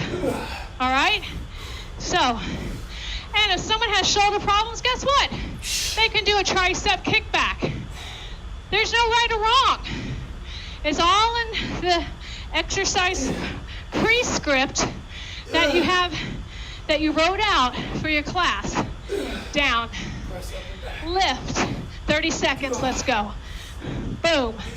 Sit deeper into it. Lift. Oh yeah.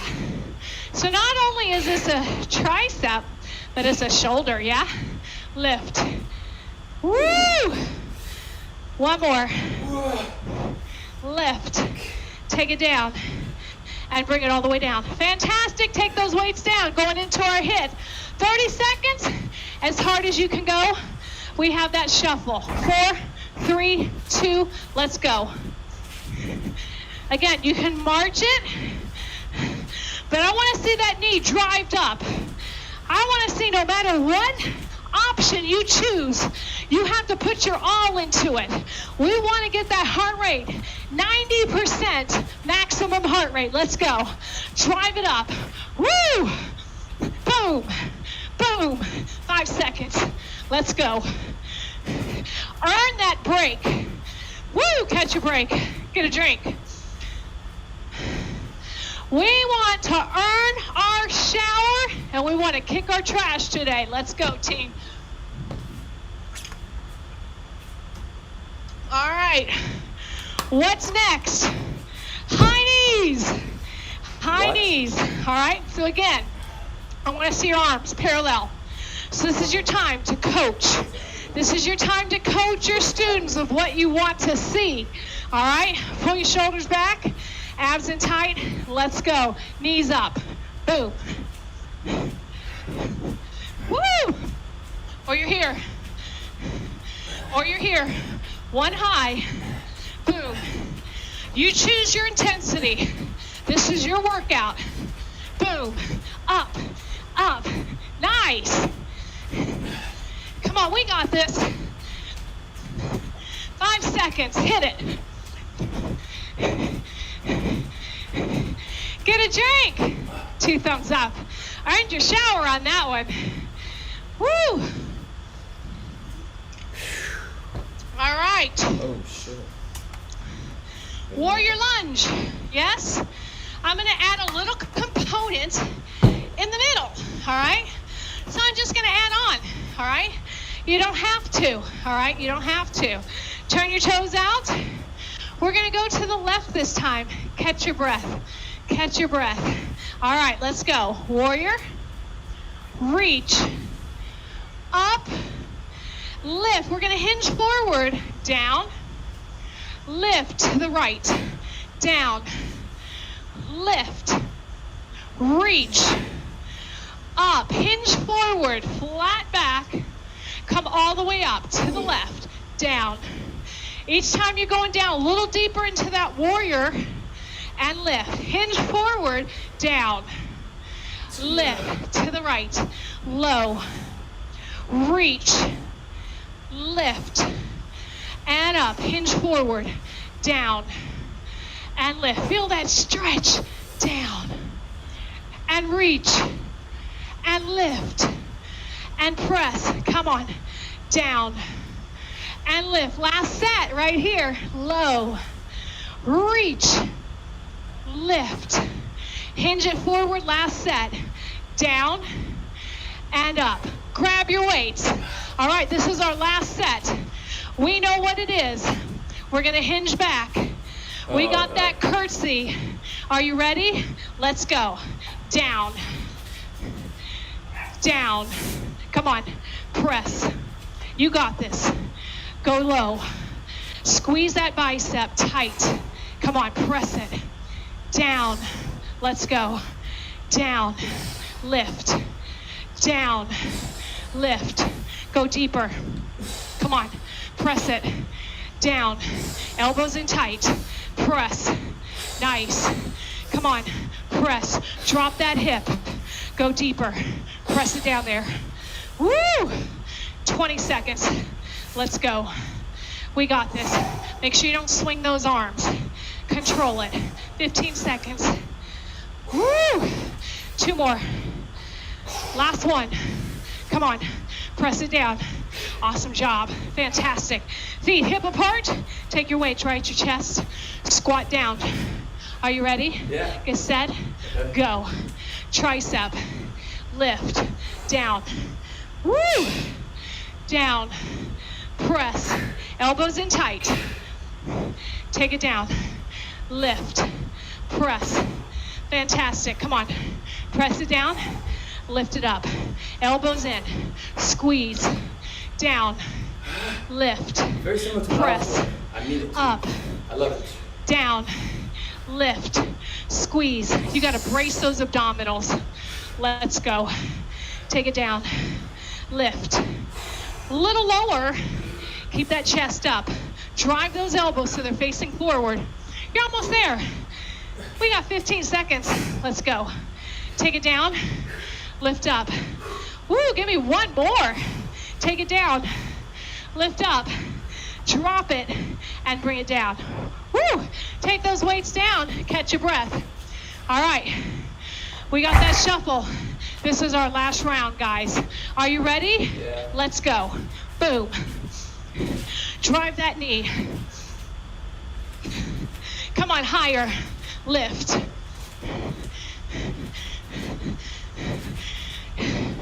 Excellent. Come on, let's go. You have 15 seconds. Drive it home. Drive it home. Woo! Push it. Let's go. Catch your breath. Oh my goodness. Get a drink. Get a drink. All right. We're going to finish off. High knees. Catch your breath. If you don't need that rest, you need to kick it a little harder. You're going to kick your trash to the curb. All right.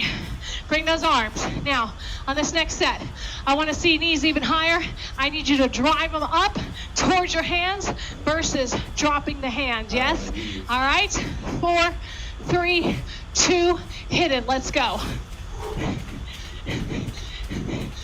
Nice. Come on, get them higher. Get them higher. I don't care which option you choose. Get those knees up. Drive them up. Woo! Nice. Come on, higher. Lift, lift, up, up, up, up. Boom. 15 seconds, you got this. Come on. Pull through. Train hard. Play harder. Let's go. Finished. Get a drink. Woo! Nice work. All right. Mobility. Flexibility. I want you to go even deeper into your warrior. I want you to stretch and elongate those arms. Get a nice reach through those obliques. All right. And it's your choice if you want to do the hinge to the center. All right. Hinge to the center is going to stretch out those hamstrings, your glutes, and your lower back. Let's go. Down. Reach. Catch your breath. Boom. Center.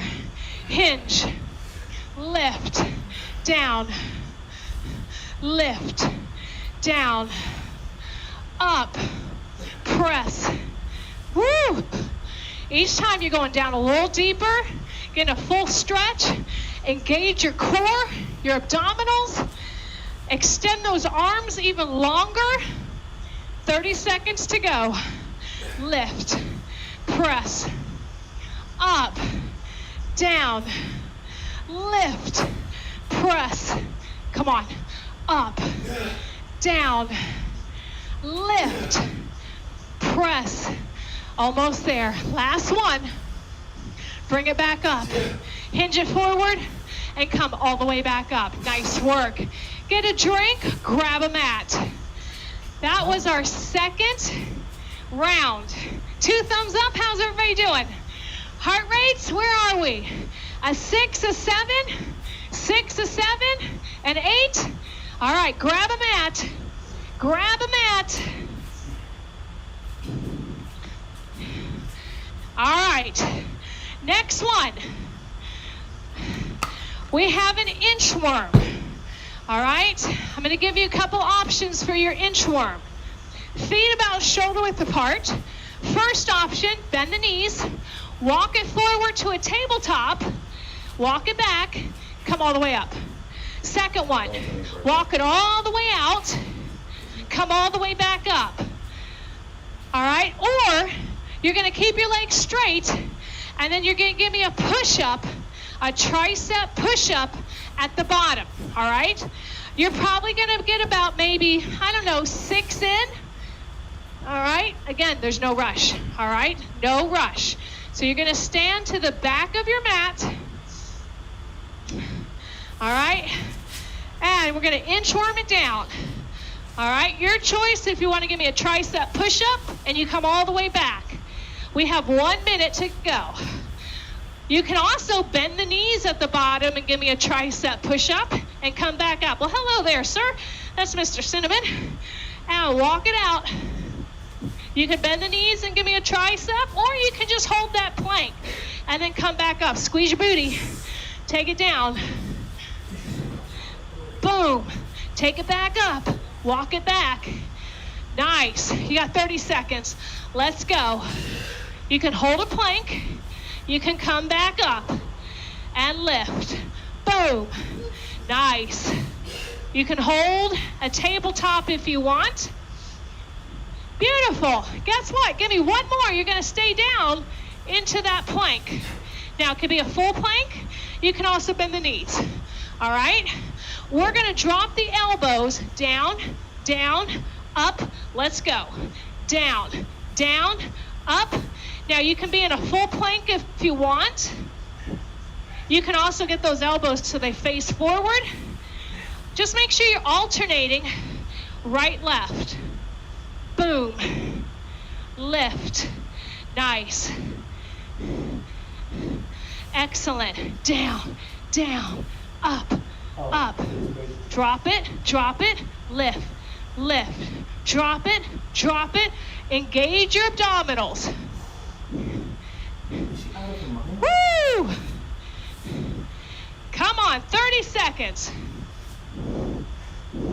This one's strong. Oh, yes. Come on, one last one. And bring it up. Woo! Awesome job. All right. We have our hit. We have jumping jacks. You're going to take your feet out. You're going to tap, or you're going to give me a jack. Let's go. 30 seconds. So this set is major shoulders, major core. Fight for it. That's it. Make sure your shoulders are over your wrist. Breathe into it. You have 15 seconds. You got this. Let's go. Boom. You're almost there. You're almost there. Come on.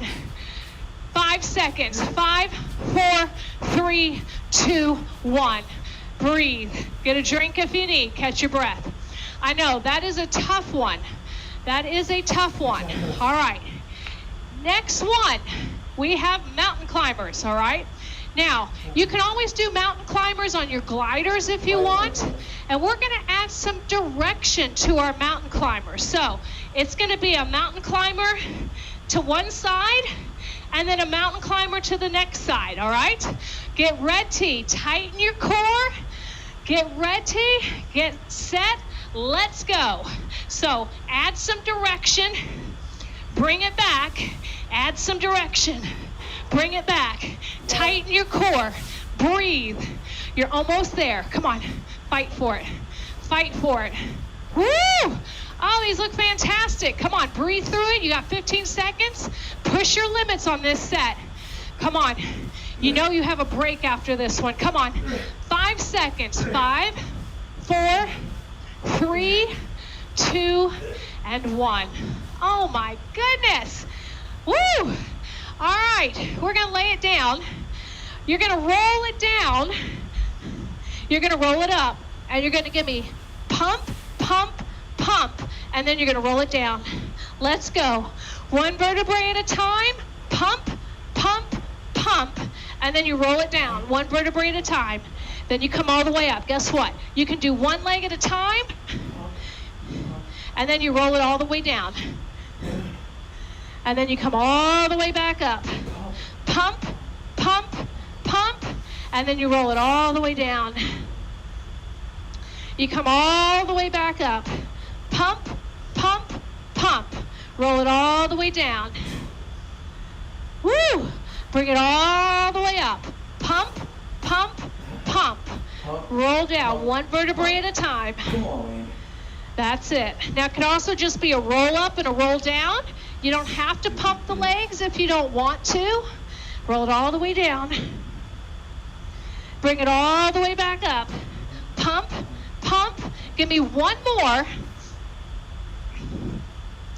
and then bring it all the way back up. Pump, pump, pump. Fantastic. Woo! Catch your breath. All right, we're gonna flip back over to all fours. And then we're gonna inchworm ourselves back up. That way, nobody has to just stand up and repeat that inchworm, right? I like to just stay on the floor, go into that plank, and then walk it back. Let's go. Bring it up, and then they can stand up. But there's no sense in having them stand up and then go into that inchworm. So you can start from the floor and then come back up. And you choose which inchworm you want. If you want a full body tricep push-up, bring it up, walk it back. Bent knees, straight legs, your choice. Let's go. Fight for it. You can hold a plank, and then you can walk it back. Give your students options and permissions. 30 seconds. Hold that plank or that tabletop, and then you can walk it back and bring it up. Absolutely disgusting. That's it. Absolutely disgusting. It's important to train to be able to get up and off the floor. One last one. Hold it down there. Hold it down there. Now drop those elbows down. Let's go. Down, down, up, up, down, down. Now what would be an option, and if you don't want to drop it down, you can have your students drop the hips side to side. All right? They can also come down into a plank, and they can just drop the hips if they don't want to do an up, down, up, down. All right? So give them options with your exercise selection. Boom. Down, up. Major shoulders, chest, lift, up, down, down. You got 30 seconds. Come on. Up, up, down, down, up. You got 15 seconds. You can finish this set. Boom. Lift. Down, down. Last set. Woo! All right, catch your breath. Now, option. Instead of the jack, somebody can stay on their knees and just tap side to side. Let's go. Jack it out. Hit it. Boom. Hit. All right, you can slow it down. You can tap. You can also be on the knee and just reach it across. Reach it across. Over. Over. Keep going. Press.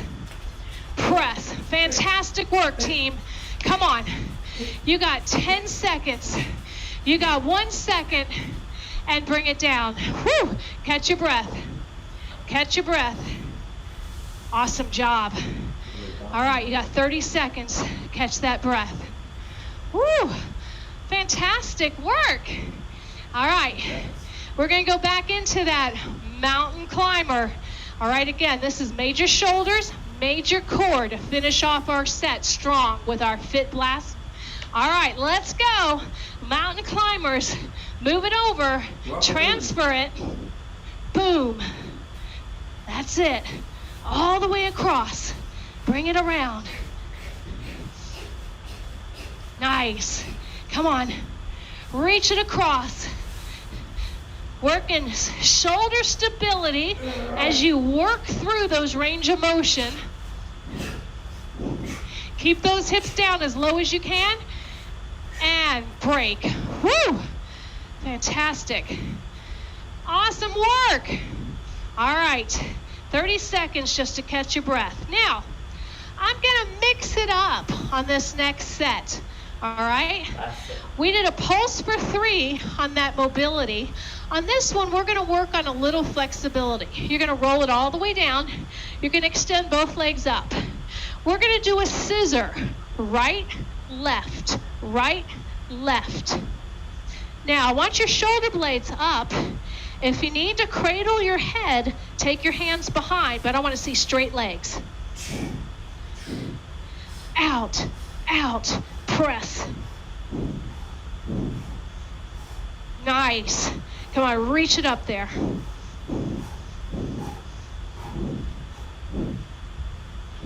Breathe.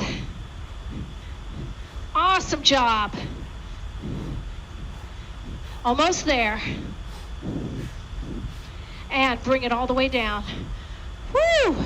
Take a little breather. Roll yourself all the way back up. This is our last round, and then we're going to stretch it out, okay? Our last round, you can do it. Walk it around. Take those hands back underneath the shoulders. Extend those legs. Inchworm it up. Let's go. And lift. Now, when my students stand up, I always like to tell them to stand up as tall as they can while they draw the shoulders back and brace the abdominals. And then they come all the way back down, giving that tricep push-up if you wish. And then you walk it all the way back up and bring it up. Woo! Take it down, reach it, and bring it up. Guess what? You only have one more. Bring it all the way up. Last one, let's go. And you're gonna stay down there into that high plank. Now it's your choice if you wanna take those knees down. Give me that up, down, let's go. Down. Now again, there's no rush. Make sure we're working form and technique before quality, all right? So you don't wanna sacrifice your quality and your precision of each motion. Down and up. Breathe. Down and up. Let's go. You have 30 seconds. 30 seconds. You can finish this set. Guess what? This is our last round. And then we're going to stretch it out. Down. Up. Beautiful. Guess what? You have one more. And bring it all the way up. Woo! Catch your breath. 2 thumbs up. All right, now, I really need you to fight for this last set. We have to push through these last 2 hits, all right? Last 2 hits, right, Dior? That's it. All right, mountain climbers, let's go. Or jacket, sorry, my fault. Jacket out.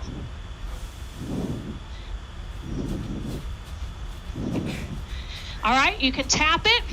You can come onto the knees, and you can extend. Again, allowing each participant to work at their own options, their own levels.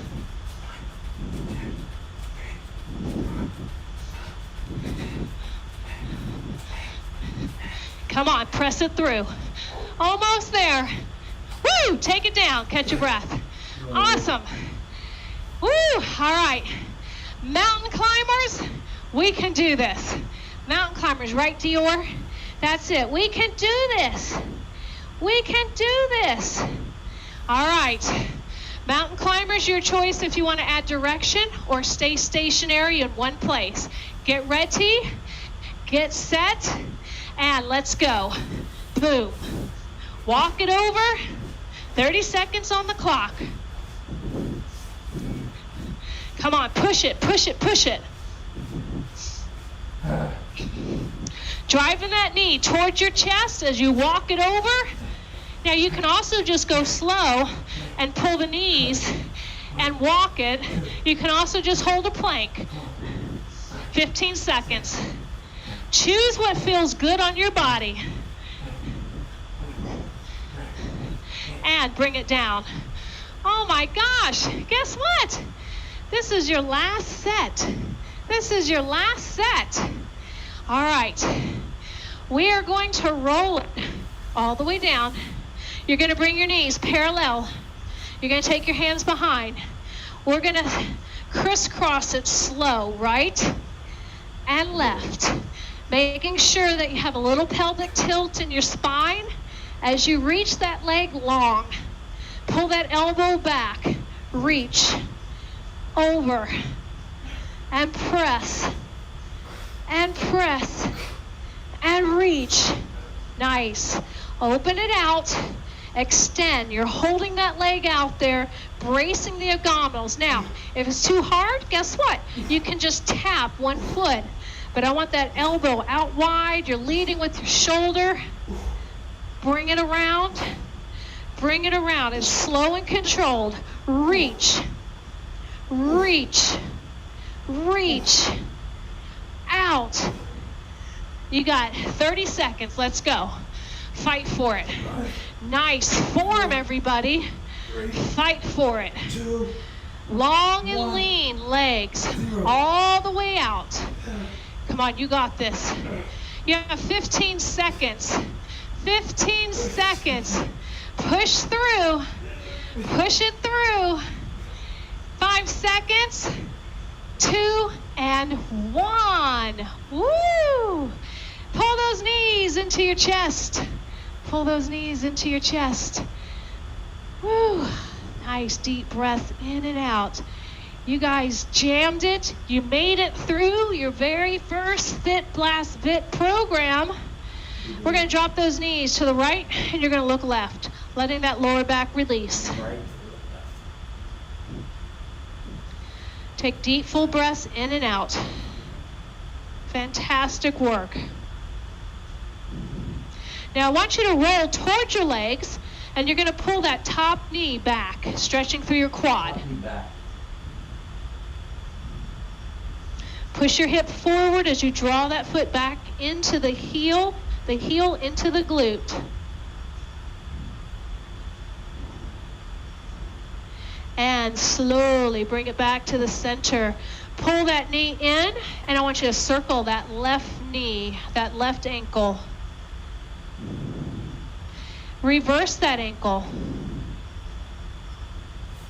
And you're going to point that toe and extend that leg all the way up. If you need your towel, you can place the towel around your foot to get a deeper stretch.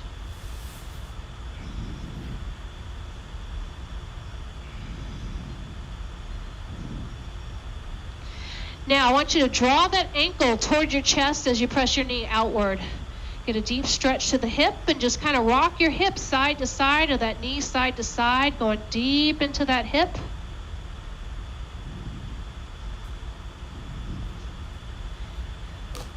And gently release it. Drop those knees to the left. Look to the right, keeping both shoulders even on the mat.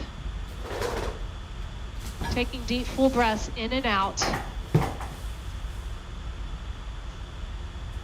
Drop those knees to the left. And gently roll towards your legs and pull that top leg back, stretching through your quad. Push your hip forward, deep into that hip flexor.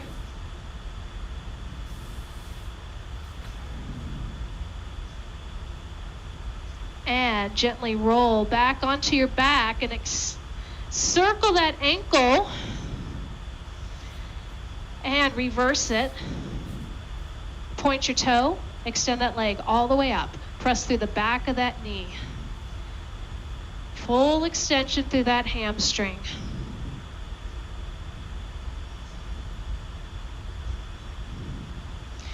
Now draw that ankle in towards your chest, push your knee outward, and then just kind of rock that knee side to side, going deep into that hip. This one was left.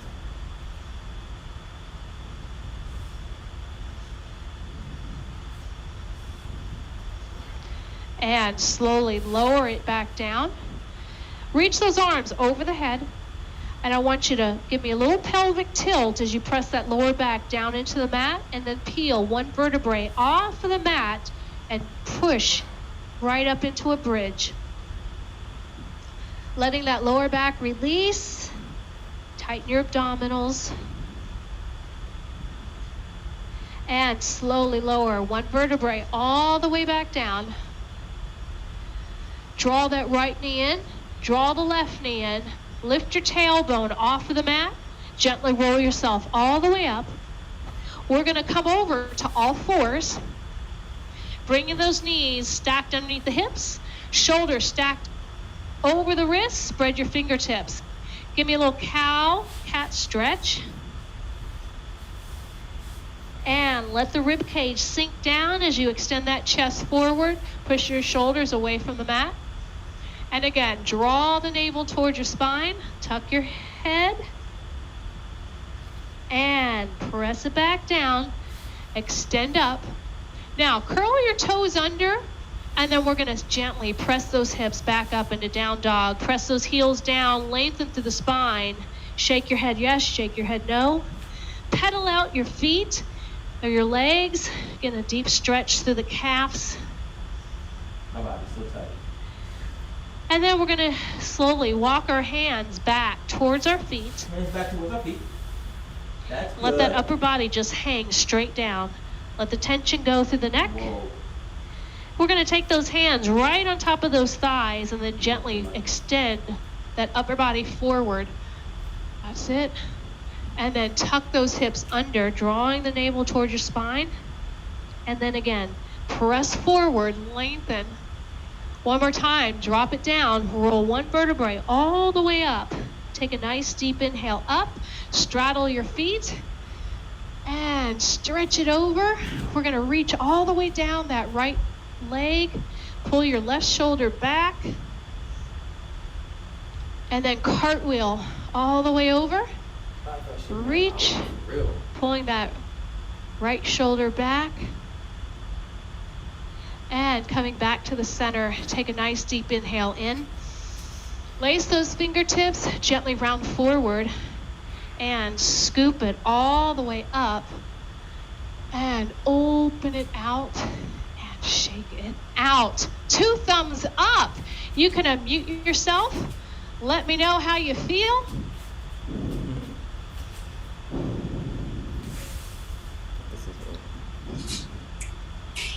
How do we do?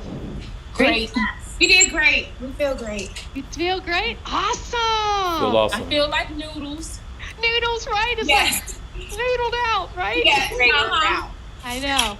Great workout. Going through those 3 sets, right? It's like by that 3rd set, it's like, oh, it's like, right? It's like that first set, it's like, oh, I got this. Yes. And then it's like the 2nd set, it's like, oh, I don't know about this. And then the 3rd set is like, I'm done.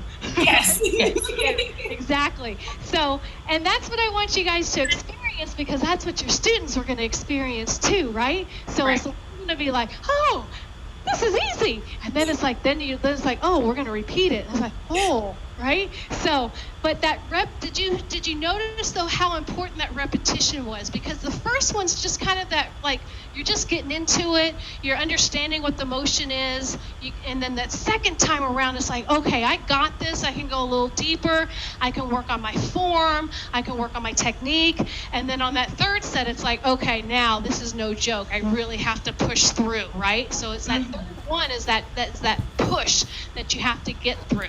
So 2 thumbs up. All right. What we're Yes. gonna yes. Can I ask a question? So I have older clients like you do, 60 and above, up to pretty older.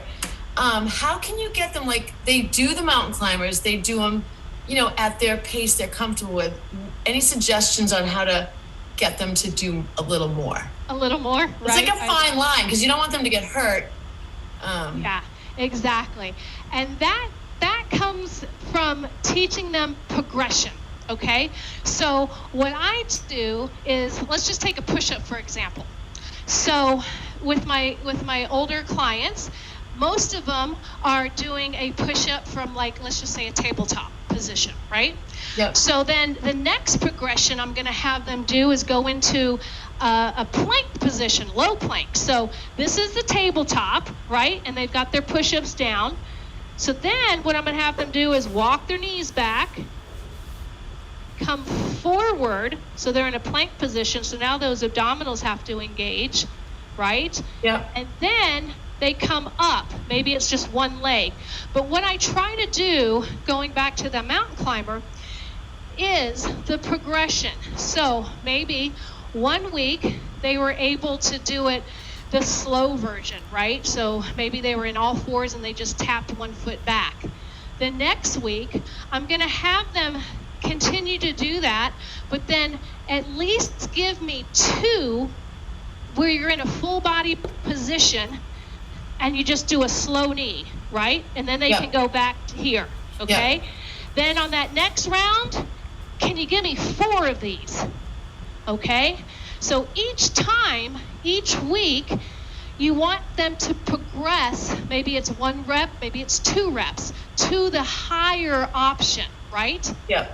and then they can always drop it back down. And you can play with that on your 3 rounds too, right? Yep. So, okay, now on our second round of HIIT, I want to see you do at least 4 mountain climbers in a full body position. Oh, gotcha. Okay. Yeah, does that make sense? Yeah, totally. Yeah? Yeah. Okay. Any other questions on the exercise selection? No? Good? All right. So what we're going to do now that we're all sweaty and gross, is we're going to take a 5-minute break, then we're going to come back, and we're going to go through how to orchestrate and put together the class format. How do you structure the class? So we're going to go through all of that, the timing sequence and all of that, so you have it down, all right?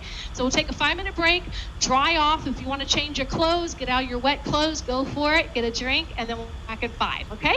All right.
Okay, is everybody back?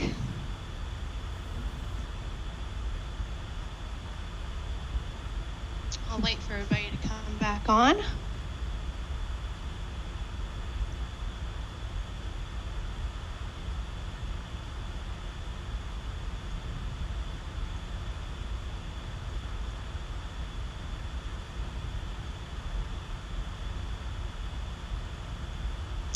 So this is where we're going to get into the nitty-gritty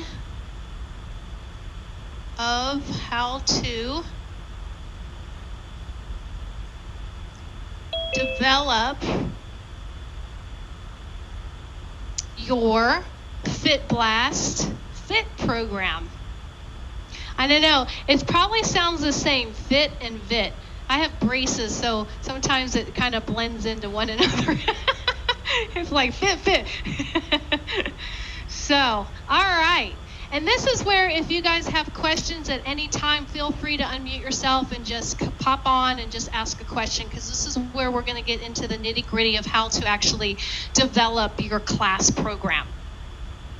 All right. So, these are the benefits of VIIT programming. Okay? So again, variable intensity, right, program. So it improves your athletic performance from going to the medium, the high, the low. It decreases body fat because, again, we get the best of the both worlds. You get the HIIT plus the aerobic, the anaerobic, all married into one, plus the flexibility and mobility.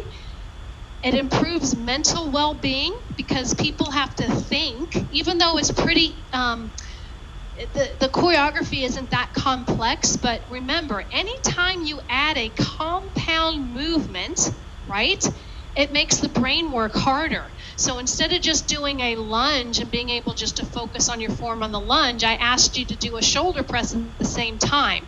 So that is an advanced move. So how to break down, especially if somebody has shoulder problems, they could just stay with the lunge, right? Okay, another way to break that down would be just to lunge and then come up and do a shoulder press. A lunge, come up and do a shoulder press. That would be another way of putting two exercises together. You don't have to combine them into a compound movement, all right? Improving posture and balance. So during the mobility and stability, we're working on posture and balance, being able to transfer our weight from one side to the other. There's all kinds of different programming that you can do with that too, as far as exercise selection.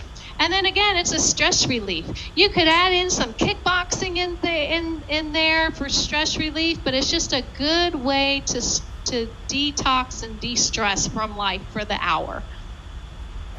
All right. Considerations and safety, okay? And this goes for any type of fitness program that you're teaching or training a client, right? So any type of program that you're doing.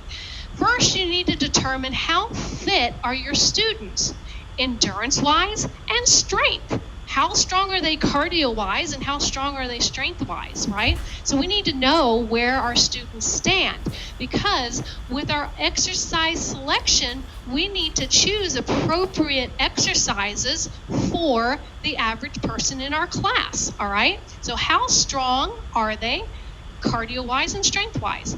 My class is stronger strength-wise than they are cardio.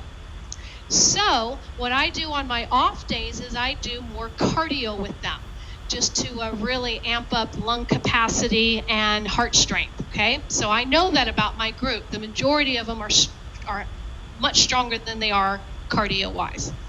Now, how long is your warm-up? So our warm-up today, I think we did almost 2 songs. So it's usually, my warm-ups are typically about 8 minutes. I usually use 2 songs. You could use 1, okay? That's going to depend on your environment. How cold your room is that you're training in. Are you training outside and it's really hot? You could do a shorter warm-up. Are you in the dead of winter and the room is really, really chilly? Then you're going to want a longer warm-up just to get the body ready, because again, we're working high intensity, variable interval training, so we need to be warmed up in order to do the exercises, okay? Does your class need additional directions, okay? And this is really going to depend on what equipment you're using, okay? Now you notice today we only use dumbbells. Now that doesn't mean that you can't pull in gliders, tubing, TRX. It depends on your environment and what equipment you have for your program, okay? The more equipment that you pull into your Fit Blast VIIT program, the more complex it's going to become, okay? Meaning that now that we have more equipment around, typically like in a class setting on the floor, we have to be mindful of where our students are moving and where their neighbor is moving so that they don't run over the equipment. So that could be one part of your directions. So some of the other directions for the first part of class would be, like I asked you, do you have any knee problems, wrist problems, back problems? Okay, so you need to know that. Telling them what equipment that they're going to need for their workouts, especially if you're teaching on Zoom and doing virtual classes. Being able to have them have time to get the equipment that they're going to need. Is that through an email that you're going to send them with a list of the equipment that they're going to need for the class today? Or are you going to explain at the beginning of class, okay, I need you to grab your weights, a glider, and a yoga mat, and give them time in order to do that and place it off to the side, okay? So do we need additional directions? Let's see, I'm trying to think what else you might want to... Other directions might be, in between your intervals. Like I have in my timer, I allowed a 5-second little break as my buffer between my sections so that it gave me time to tell you what the next exercise was, or if you need to grab another piece of equipment, okay? Now, if I was going to switch out equipment, let's say our first one was that front lunge to a back fly, and then maybe our next one was going to be a kettlebell swing. So then I was going to have to grab a kettlebell. That transition needs to be longer than 5 seconds, because first off, they have to get rid of the weights for the back fly and make sure they're off of the side so they don't run over them, right? Safety first, and then pick up their kettlebell. So you've got to have those buffer times kind of laid in there so that you have time to explain what's coming up and they have time to grab the right equipment, okay? That's why with me, I try to keep everything as simple as possible because I know that we don't have that much time to get from one to the next, okay? Age of your group, okay? Do you have 30-year-olds? Do you have 70-year-olds? How is everybody going to get through this workout? Now, as you noticed, everybody gets to work at their own pace. That's what's so cool about a variable, high-intensity type of workout, okay? Giving them options, giving them modifications, which is our next one, all right? Giving them options, option 1, option 2, option 3. You can go here. If it gets too hard, you can go here, right? Giving them those options so that they feel successful. That's the biggest thing in class, is we want all of our students to feel successful in class. We never want them to feel defeated, like they couldn't do it, right? And maybe it might be an off day for them. Maybe they're not feeling their best, and so they wanted to come to class to move their body, but they need another option instead of going, all out. Or it could be somebody just hit their legs hard in the gym, and then they came to your Fit Blast VIIT program, and they can barely move their legs, so they need another option. Maybe they can't do the plyometrics, right? So it doesn't even matter what the age is. It could be just a different variable, so keep that in mind. And then the other thing is about what equipment do you have available in your studio if you're teaching in-person classes versus if you are still teaching virtual classes, what equipment do your students have at home? So again, that's going to really dictate what kind of exercises and what equipment that you're going to incorporate into your class, okay? Now, this is the biggest one that I want you guys to take home. is how often should you offer Fit Blast VIIT or any type of HIIT or Tabata programming? Because again, we are working at, like, let's just say anywhere from 50% to 95% of your maximum heart rate. Do we need to be doing that every single day? No, right? So we need to put that little bit of cross training in and do other things on those off days. Okay, so the program is an amazing program. However, you need variety in your exercise program as well as the intensity level of your fitness program. Okay, so here are your recovery variables. Recovering between workouts, 48 hours. Okay, that goes for any type of HIIT program. 48 hours, your body needs to recover from all of the hard work that you just did, working at 95% of your max target heart rate. Training sessions per week, no more than 3 times a week. So if you notice that you have a student that's coming and doing any type of HIIT training every single day, we need to educate. We need to explain to them why that probably is not a benefit to them, but could hinder them. Okay? Complete energy system recovery. Okay, your lactic acid that builds up, the baseline within 30 to 60 minutes following intense exercise. Okay, now we talked about the afterburn. After a program like this, it's kind of like if you think about running, you've got that high after running. It's that afterburn. It lingers for that 48 hours because you just hit it hard. You worked cardio hard. You worked strength, increase your metabolism, and then you also worked your flexibility, okay? Now, class structure. So we have a warm-up, again, anywhere between 5 to 10 minutes, maybe longer, depending on your clientele and your area of where you're teaching. And then I have a little star next to the learning phase, okay? Learning phase could be, if you know that people are going to have a challenge on a particular exercise, maybe you preview it during your warm-up, okay? So you can always do some of your strength exercises during the warm-up. You could do squats, you could go down into a plank, you could do bicep curls. Let's just take, for instance, our first movement was going to be a step with a fly. We can incorporate that into the warm-up just to get the body used to moving in that direction. So use your learning phase as maybe this might be a difficult exercise for some, especially if it's a common movement where you're going to try to integrate 2 movements together. That will be your learning phase during your warm-up, okay? Then we have our VIIT rounds, so high, medium, and low. And if you notice, I did medium, high, then low. No right or wrong, okay? You could do high, medium, and low, but I like to put the high in the middle just to, like, you got your strength, then we're going to do the high, we're going to kick it, and then we've got that recovery where we can really breathe and go deep into our stretching. Okay, then you have your cool down, which is usually about 5 to 10 minutes. Again, depends on your group and your goal. If they need more flexibility, stay longer in a cool down. All right, this is the big one. Class structure. Fit Blast VIIT rounds.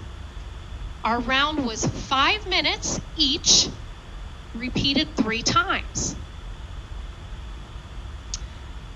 So you could do a 15-minute workout. All right? You could do a 30-minute workout.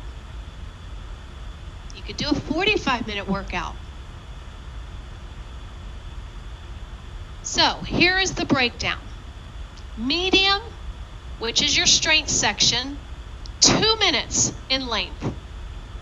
You have 60 seconds of one exercise, 60 seconds of another exercise. So our first one today was the lunge forward with the back fly. Our second exercise was the back lunge with the shoulder press. We used dumbbells.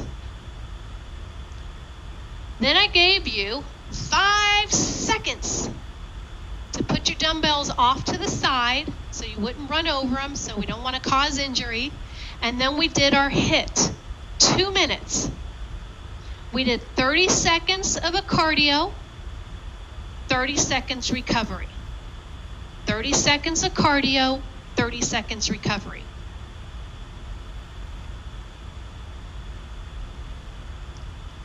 Then again, I gave you 5 seconds to get prepared for your low, your mind-body recovery. 1 minute. So 60 seconds of yoga, stretch, Pilates.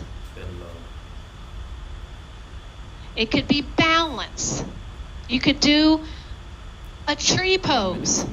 You could have them come here for 30 seconds on one leg, and you could do, working arms here. And then once that clock, you wash on the clock, you switch over to the other side, and you work balance, doing a tree pose. Okay? At the end of that 1 minute, I gave you 5 seconds again to pick up your weights and go back to the top. And this is where it really gets intense, because now you know the move, but you can go deeper into the lunge. You can work on that form, really concentrating on your technique. And then we go through the HIIT and the low, and then we repeat it one more time. Now, talking about those 5 seconds in between. If you have an older clientele and you feel that they're going to need 10 seconds or 15 seconds in between your transition, put it in there. There's nothing wrong with that. Their heart rate's still going to be up. And on that note, too, if you need more time explaining what the next thing is going to be, maybe you need that 10 seconds or that 15 seconds, right? There's no wrong or right with that. It's just about the rounds being 5 minutes of movement, okay? And again, I'm going to send you this PowerPoint so you're going to have it. All right, still on class structure. Exercise selection. Cardio, agility, strength, mind, body, stability, and mobility. Cardio. Let's talk about the high, the HIIT. That cardio needs to be hard. It needs to be intense, okay? In order for your student to be able to work in that from the 80 to the 95% capacity, right? Again, if that's not an appropriate heart rate for some, then they're going to be working less. So then that's going to be part of your cardio section. So what do I mean by that? Let's just take a march. Maybe this is enough for somebody. Now, when I say march, and I just see them like this, that's not what I mean. All right? If this is HIIT, and this is your march, I need you to pick up the step a little bit, right? So I want to see them march. I want to see them pump those arms, and I want to see them move those feet. You can still make a march powerful, right? So we have that march. Next option, a little jog, right? Next option, fast, all right, for 30 seconds. So choose the exercise, but then come up with options for each level in your class, okay? Let's take another one. Let's see, a burpee. Let's take a burpee. Burpee. Option 1, you squat for 3 and you hold it, and then you come up on your toes. That's option 1. Option 2, you squat down, you walk, you come back up, you lift up on your toes. Option, you come down, you walk out, you walk back in, you come back up on your toes, all right? You come down, you walk, you come back, you lift up on your toes. Many options. Down, full burpee, hop, all right? Give them options. Layer it. And going back to that question as far as, how do you get your students to move forward with their progressions? Have them do at least 2 of a harder version. That's how they get stronger, okay?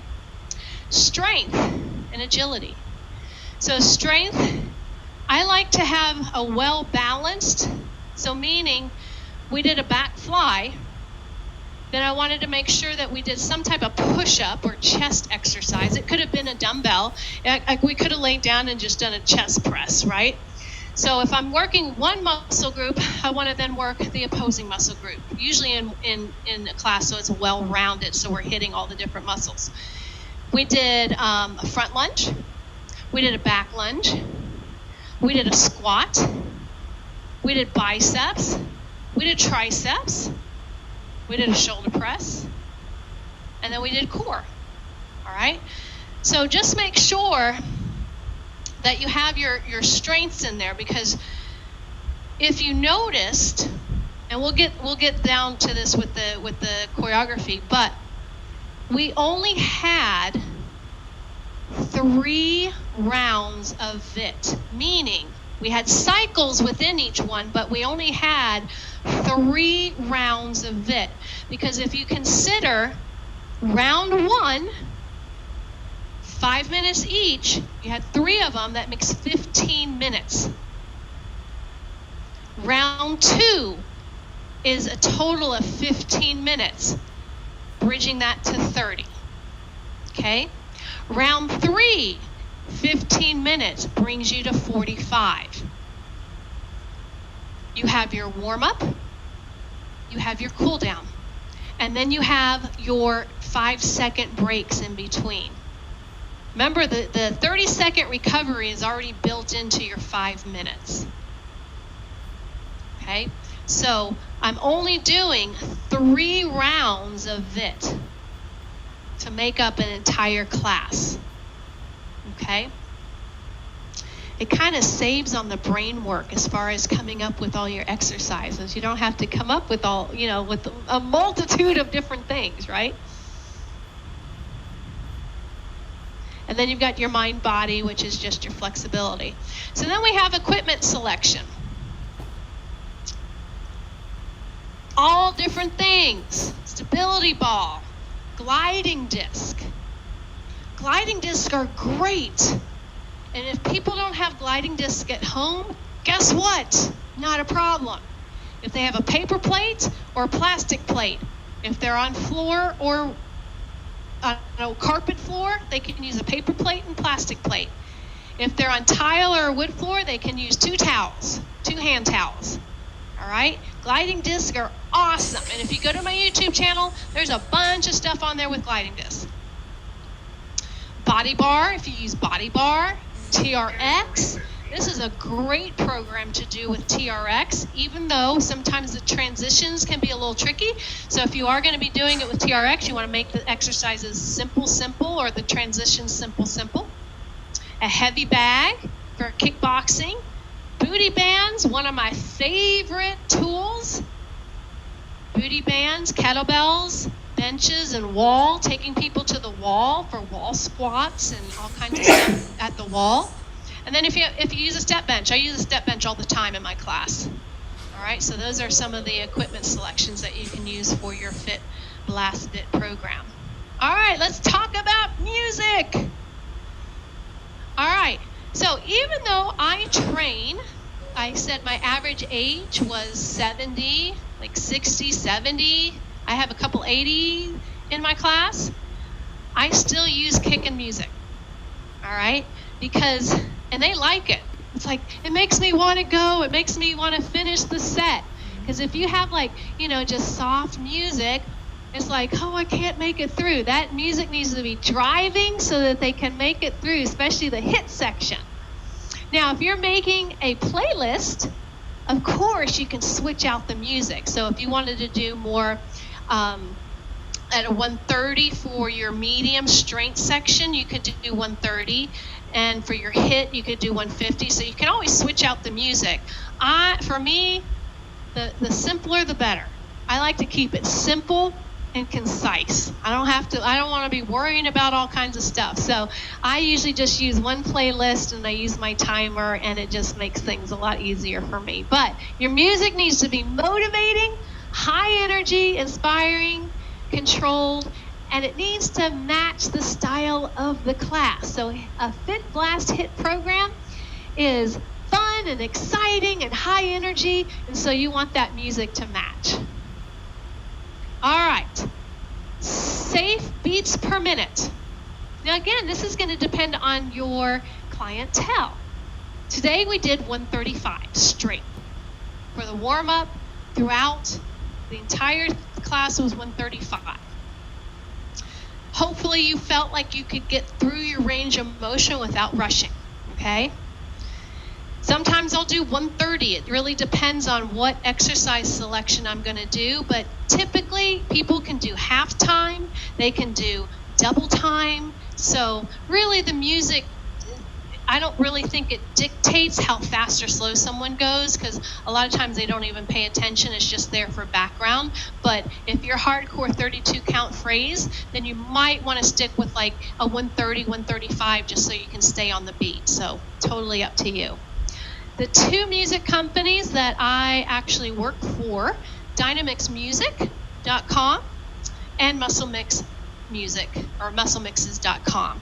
And they have awesome Tabata music. So Dynamix Music, I've got several albums with Dynamix Music. So if you go there, check out the Tabata mixes. They're not going to be, the timing for this type of program, but if you're teaching Tabata, I've got a bunch of albums out there. Also, some of my kickboxing albums you could use for this program. And then musclemixes.com, we've got a great range of music, high energy, virtual music. Both companies have virtual music and in-person music. And Muscle Mixes, you can save 15% off.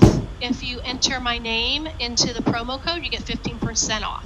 And I'll be putting this information into the email that I send you out later today. So, okay. Let's discuss our rounds. Okay, so this is our VIIT Blast VIIT round 1. This is what we did today. So I started with our medium, 60 seconds. We did a front lunge to a back fly. And again, I combined them into a compound movement. You don't have to, okay? It could be just a front lunge and then a fly. It could be a front lunge and a fly, all right? So you don't have to combine them. That's just how I teach. I always try to put a compound movement in there. But if you feel like that's going to be too advanced for your students, break it out. Break it out.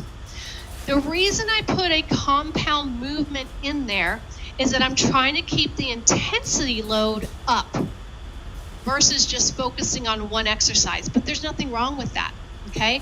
So let's just take a medium. It could just be a side lunge with no weight. I could just go side to side, and that could be one of your strength moves, okay? So you do not have to put a compound movement in there. And again, it's going to depend on what your goal is for class, right? Then our next 60-second exercise was a back lunge with a shoulder press. The reason I linked these two together is because I knew that we were using two dumbbells, similar in weight. I didn't think that my students were going to have to switch out the weight, so that way we could go right into the exercise. Okay, so we didn't have to switch out weights and waste time. If I had chosen something that we were going to have to switch out the weights, then I was probably going to have to extend that 5-second transition period. Okay, does that make sense? 2 thumbs up, yes? All right, so for our high, for our hit, we did 30 seconds of star jacks. I gave you many options for that. 30 seconds as hard as you can go.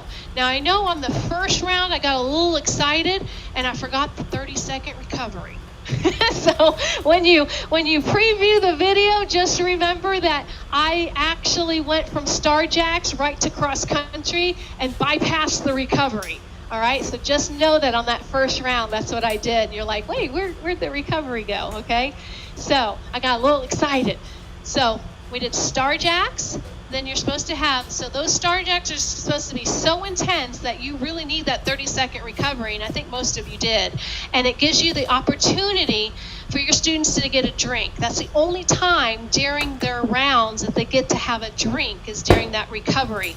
And remember, hydration is super important because if you're dehydrated, you cannot blast through fat, okay? And that's our goal. 30 seconds of cross country and then 30-second recovery. 5-second break in order for me to get you into your goddess pose.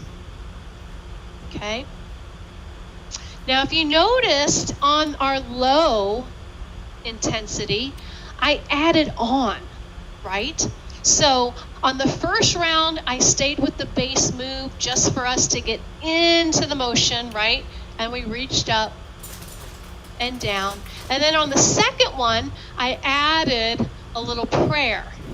And then we went back into the goddess, all right?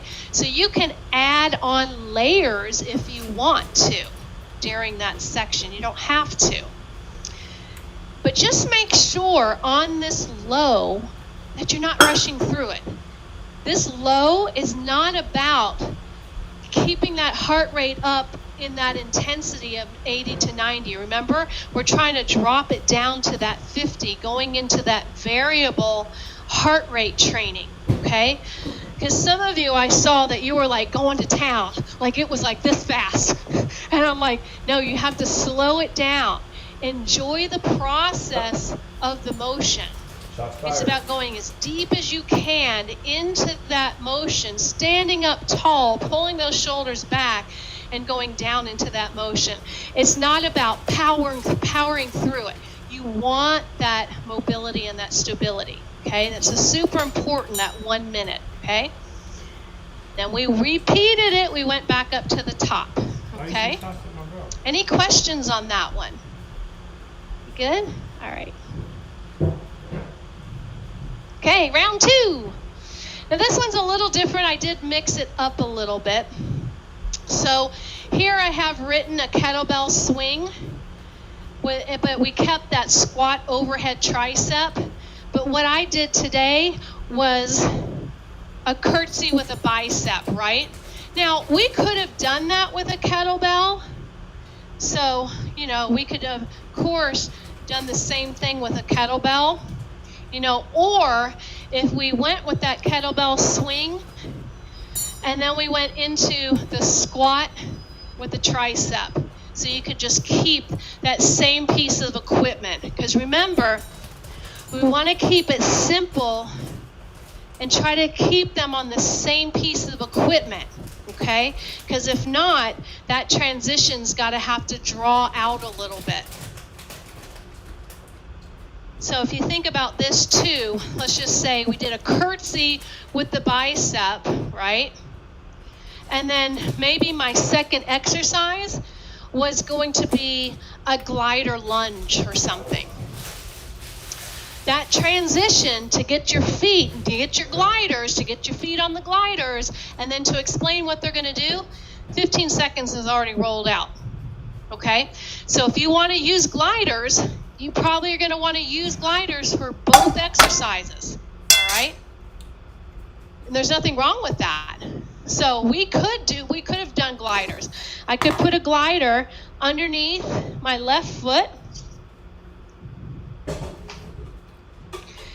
And I could have just stayed here.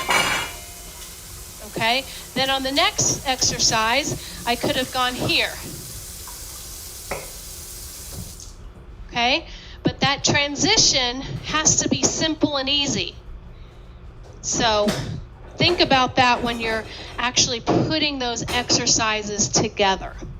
Janice, for Yes. that medium section, are we always implementing with weights, or can we just do, gliders without weights? Absolutely. Yeah. Perfect question. Yeah, you don't have to use weights. you could do body weight exercises, right? Okay, you could drop to the floor and do push-ups. All right, typically, if you notice today, I didn't do a lot of up, down, right? Students hate going up, down, right? Especially the older population. It's very hard for them to get up, down, up, down. Now, that is a training tool, too, to go up, down, but I wouldn't suggest doing it all the time. So if you noticed, the down section I threw in there was the last round, right? So, and I started from a standing position, and we did the inchworm out, inchworm back, right? That's how I got them down to the floor. There's nothing wrong with the up, down, but you have to know your clientele, okay? So, great question about the weights. No, you don't have to do weights at all. I mean, any type of strength conditioning exercise that you can think of for that medium, okay? Kettlebell, glider, tubing, push-ups, all that kind of stuff. You can think of some other things without weights. Yeah, and again, the equipment selection is all going to depend on what you have and what your students have and what your club has if you're teaching in person. So you're limited to those variables, right, in selecting your exercise. All right, HIIT, 30 seconds of shuffles. Then you have 30 seconds of recovery. They get a drink. That's the reward. Then 30 seconds of high knees. I showed variations. 30 seconds recovery. Then I gave you a 5-second time to get into a warrior lunge. And if you notice, I kind of talked you through it, all right? So we did that recovery, we did the high knees, we got a drink. It gets you time to start talking about what the next move is. Because you don't want to just all of a sudden the timer's up and like, okay, come down here, right? You don't want to rush through it. You got to give them time, to get into that mobility. So you had 30 seconds to talk about what the next cardio was going to be, your high knees, right? And then you have your recovery of 30 seconds before you go into your mobility. So maybe that mobility was, is coming over to the wall and just doing, a stretch for 30 seconds. Coming down, doing a stretch for 30 seconds, right? Or talking you into that warrior lunge, okay? So taking your feet out, open out those arms, turn your foot, coming down into a warrior. Notice I didn't rush. Instead of going all the way down, you could also have someone just come down to the hip into a deep side angle and then come back up. And then transfer the weight, turning that foot, working agility, boom, coming back up, right? And then you notice on the second round, I added that extension forward and then lift, okay? So working always that base move, and then you can layer it just a little bit, okay? Great question on that one. And then we go back up and we repeat that. Now, I gave you guys a bonus here, round 3. So this one we did not do, but I wanted to throw this one in here for you guys. So we did, this one is 60 seconds of a side lunge with a row, okay? So that can be dumbbells, it could be no dumbbells, okay? Again, it could be 2, it could be 1. So taking your feet shoulder width apart, side lunge, row, power up, side lunge, row. It could be rear delt, it could be a row, it could be a bicep, and a power up, okay? So that's what that one is. Oh, here's the curtsy lunge and bicep curl, all right? So I did that one with another round. So we know that one. And then we have high for our HIIT, 30 seconds of skaters, okay? So tap and tap, and tap. Now, sometimes I'll have them put a yoga mat down depending on what the exercises is. So on this one, the yoga mat would be this way, and they actually have to step over the yoga mat, even if it's low impact, all right? So if I have the yoga mat, I'm gonna put it out. So I have a little marker,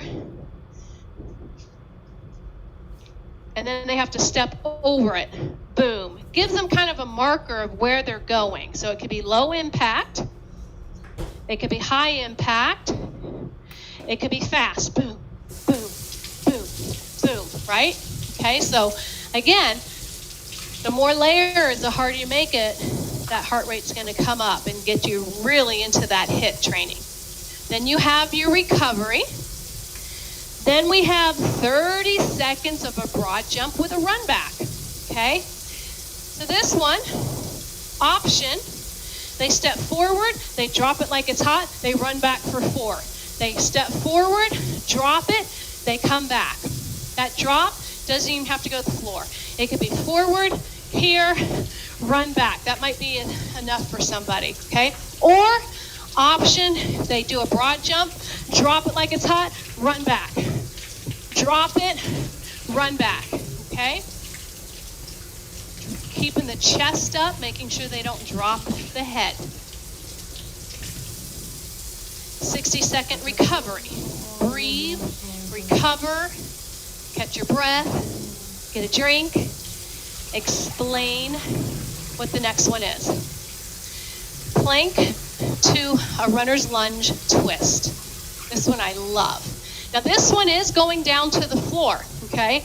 So they have to make sure that they have their mat. You're going to come down to the floor. They're going to walk out into a plank. They're going to step 1 foot forward, twist, come back down, step back, step over, twist, down, and back. And they repeat that for 1 minute. Okay? If you want to add a down dog, you can put a down dog in there on the second round. So that one would look like this.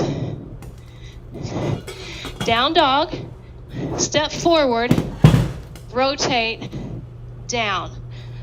Down dog, step forward, rotate, and down, okay? So don't be afraid to experiment with the low. Anything goes, right? Anything goes for the low. It's 1 minute of mobility, stability. That's the most important. Flexibility. Any one of those, okay? And again, don't rush through that. That's kind of like the dessert, if you will, of their interval. That dessert where they like, oh, this feels so good. And then it's like, uh-oh, now we got to repeat it all again, right? So it's just take that time as that little dessert phase. And my students love this phase of that 1 minute. And then you repeat. All right, round 4. We did this one. Inchworm, push-up. I showed you many options. Up, down to a plank. Now this one is tough. This one's really tough. That's why I gave you that other option of being able just to hold a plank. If you don't want to do the up, down, and you could just have them twist out. You know, they could also be here and twist out, because it really depends on if somebody has wrist alignment issues. That one's going to be a tough one, okay? It's not going to be, you know, the proper exercise for everybody, but you know your students, okay? High. Now notice this when I kept you on the floor, again, because it's not up, down, right? So I kept you there. So instead of like jumping back up to do something else, we were already down there, so what can I get you guys to do? Mountain climbers, okay? But just know, and if you noticed it on yourself, just know that that's heavy shoulder stability. We did the inchworm, we did the up, down with the plank, and now we're doing mountain climbers, and then the plank jacks, major shoulders, okay? So just be mindful of how you orchestrate that. You know, it might be too heavy shoulders for your group, okay? Then we did a roll-up knee crunch. We did either the single knee or I pulsed it 1, 2, 3, and then we rolled back down, right? So it was 1, 2, 3, and then we rolled back down. But on this one, I kind of switched up our low, if you remember. So on our second round, what did we do? Scissors. So I switched to scissors. Now I could have stayed with the roll up with the knee crunch. I could have stayed there, but I knew this was our last round, and so I wanted to add a little more flexibility through the hamstring, so that's why I went into the scissors. Then on the third round, I did the slow crossover, right? The slow crossover.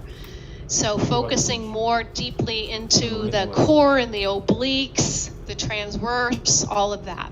And the extension of the leg, if you were able to do that. If not, it was just a tap with those feet. Okay? Any questions on those?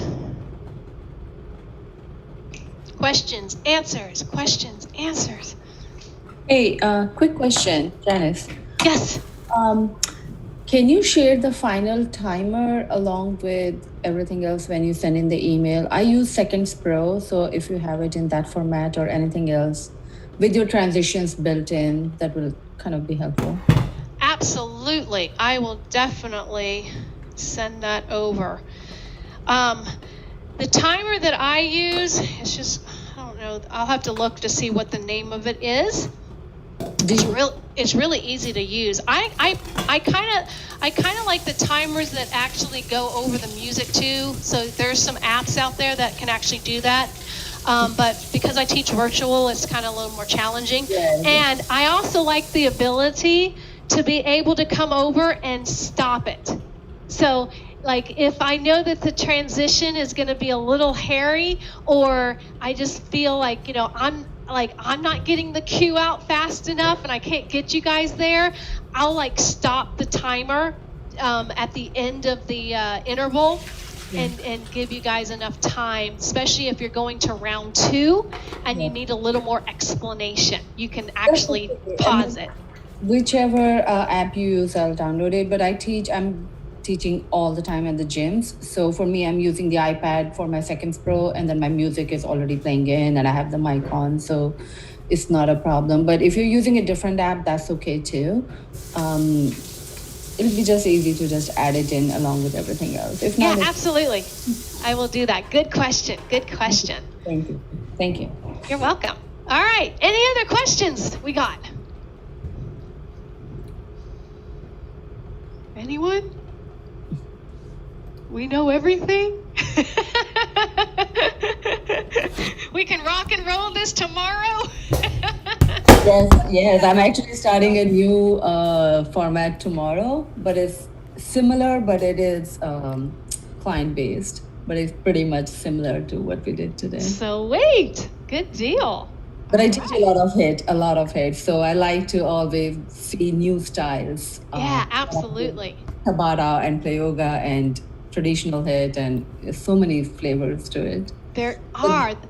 That's what's so cool about teaching these type of programs, is because there's so many options, you know, there's so many things that we can do. It's just, you know, it's very creative versus, you know, having to come up with 32 count choreography and keep a class rolling with that for a whole hour versus HIIT, where you just, you know, you come up with, you know, let's see, there's 1, 2, 3, 4, 5, 6, 7, 8, 9, 10, 11, 12, 13, 14, 15 exercises, right? It's like, whoa, and it just goes boom, boom, boom, right? So, and then next week it can be a completely different exercises. So, you know, it's only 15 exercises. So, which is really, really kind of fun. Yeah, and also we have our HIIT zone. So we take so many ideas from our HIIT zone and incorporate that as well. Perfect. Right, there's a lot of variety in there. Yeah, love it, love it, love it. All right, I'm going to stop sharing this. See. Well, Janice, is term like trademarked? I know like when you call a cycle class spin, it's trademark. Is this a trademark name, the VIIT? Fit Blast Fit is. The VIIT part, VIIT, is not. Okay. Yeah. So okay, I'm you- sorry. But you guys can use the name because you've taken the course. So you can definitely use Fit Blast Fit. I'm giving it to you to use. So yeah, so you can totally use the name, and you can take the description. So you'll have the description and everything, and you can just, pluck in your information for sure, definitely. The biggest thing with the VIIT though is that I really want to emphasize is the variable part. The variable intervals, intensity versus HIT. Remember going back to those first couple slides. HIT, true HIT, which most of us aren't teaching. If we're late, if we're saying we're teaching a HIT class, most of us are teaching high intensity, variable interval training. Okay? True HIT is that high intensity the entire time of that 80-90% training zone. It's hard, right? But most of our students, it wouldn't be appropriate to train that way. Okay, so that's why this is a hybrid between these two programs, HIT and high variable intensity training. Okay, so this VIIT is a variable intensity interval training. So you get the best of both worlds. You get the strength part, you get the HIT part, but then we also get to incorporate the flexibility part, which is super important. Which a lot of times, and this is another cool thing of why I developed it like this, is that how many of you teach a class and then your students leave 5 minutes before the stretch? They don't do the stretch. Gotta go. They do the class hardcore and then they leave before the stretch. That stretch is probably the most important part of the class. It's the most important part of their exercise program, right? Is the flexibility. So guess what? It's built in now. They can't leave, right? So it makes them do the stretch. So that's why I really like it, because so many times they neglect that part of their fitness program. Okay, but now you're going to blend it into it. Okay. More questions? Any other questions? Is it okay to ever start like with the stretching and then go medium and end in the high intensity?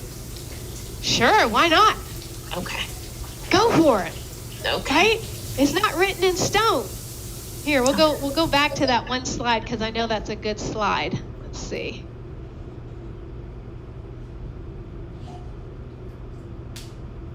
This one. Okay?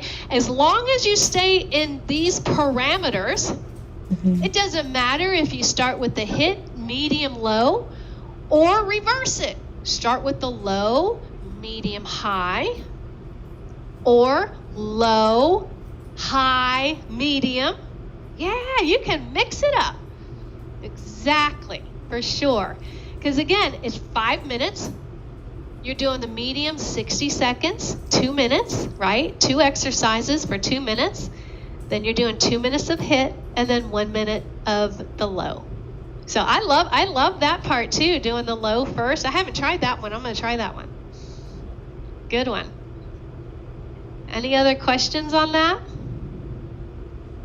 I know once you start like getting into it and you review the PDF that I'm going to send you, it'll start to sink in, because it's like anything. You come to a workshop, you learn something new, and you're all gung-ho to teach it, but then it's like, oh, but wait a minute, right? So you're going to have those little bumps in the road, because it might not be a smooth transition, right, at the beginning. But it's like anything. You start something new, you're going to have those little hiccups. So, but you just have to get in there and just try it, right?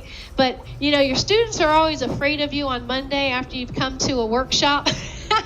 They're like, oh no, what is she coming back to torture us with? But that's always so fun. So, all right, let's see.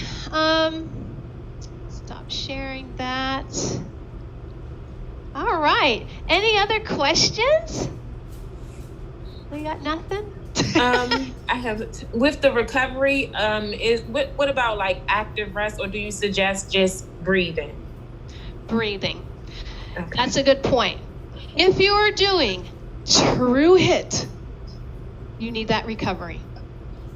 It's not walking in place or jogging or running around as you recover. It's recovering.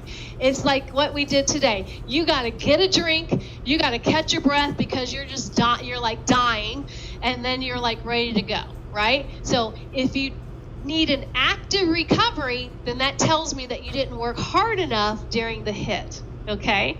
So that's what sets this kind of apart too. I know, again, most of us are teaching HVIT, high variable intensity training. We're not teaching true HIIT, meaning that we're typically doing an active recovery, right? So we're like, jog it out in place, catch your breath, well, that wasn't a true HIIT. If you can do that, right? I do the same thing with my Tabatas. So sometimes, for Tabata, it's a 4-minute round, 8 cycles, 20 seconds as hard as you can go, 10-second rest. If you don't need that 10-second rest, that tells me you didn't hit it hard enough for 20 seconds, okay? But there's nothing wrong with that, with doing an active recovery for sure, but that's not how VIIT training is incorporated. You want that hit so hard that 30 seconds, you need that little break. And it also, as the trainer and the coach, it gives you the opportunity to explain what's coming up next, right? So, great question. That was a great question. Any other questions? Don't be shy. I'll start this Monday. I have this Monday morning class where I always switch it up, and it's about the same duration, 45 to 50. So sometimes we'll do first 20 minutes cardio and then strength and then core. Or sometimes I'll do cardio, strength, and then finish up with core. And then maybe this Monday, I'll give them this flavor. Nice. And if the other thing too is if you want to slowly introduce this program, why not do one of the rounds maybe in the middle of your class, or maybe it's the last part of your class. So if you're teaching, body sculpting, or you're teaching cardio, or you're teaching kickboxing or whatever, maybe you do 30 minutes of what you traditionally do, and then, or 45 or 20 minutes or 40 minutes of what you normally do, and then throw in one of the Fit Blast VIIT intervals at the end of the class, just to give them a teaser, a little taste, and see how they feel with it. No, it is a HIIT class. So okay, good. Like I said, give them different flavor each time, and they're okay with it. So sometimes it's Tabata style, or sometimes it's a mix and match. So they will love this. Nice. Because, we have that cycle of low, medium, high. They like that. Great. This is a great program too to teach in small group training settings, and also one-on-one. If you're personal training clients, this is an amazing program to throw at them. You can take these strength exercises and put them on a cable pulley system, put them on a machine, so you can mix it up with that too in the weight room or with small group training. So this gives you so many different varieties that you can play with. So, yeah. And then, make sure if you have a question or whatever, hit me up on an email and I'll try to walk you through. I love to hear you guys' success stories too. Next week, if you teach a Fit Blast VIIT program, email me. Let me know how it went. Let me know how your students liked it.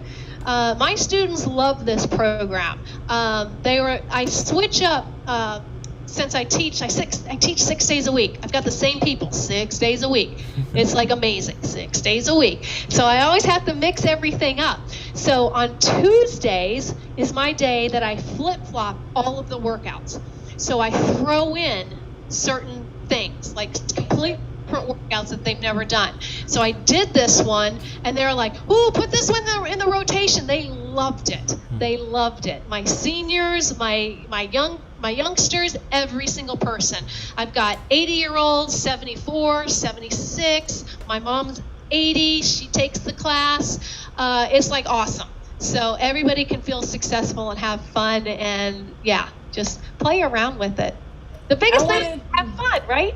Go for it. I want to thank you so much for this because me and my sister, she's in the class with me, Nita. We're twins. Oh, okay. Yeah, and we actually teach a class together. I teach boxing and she teach step.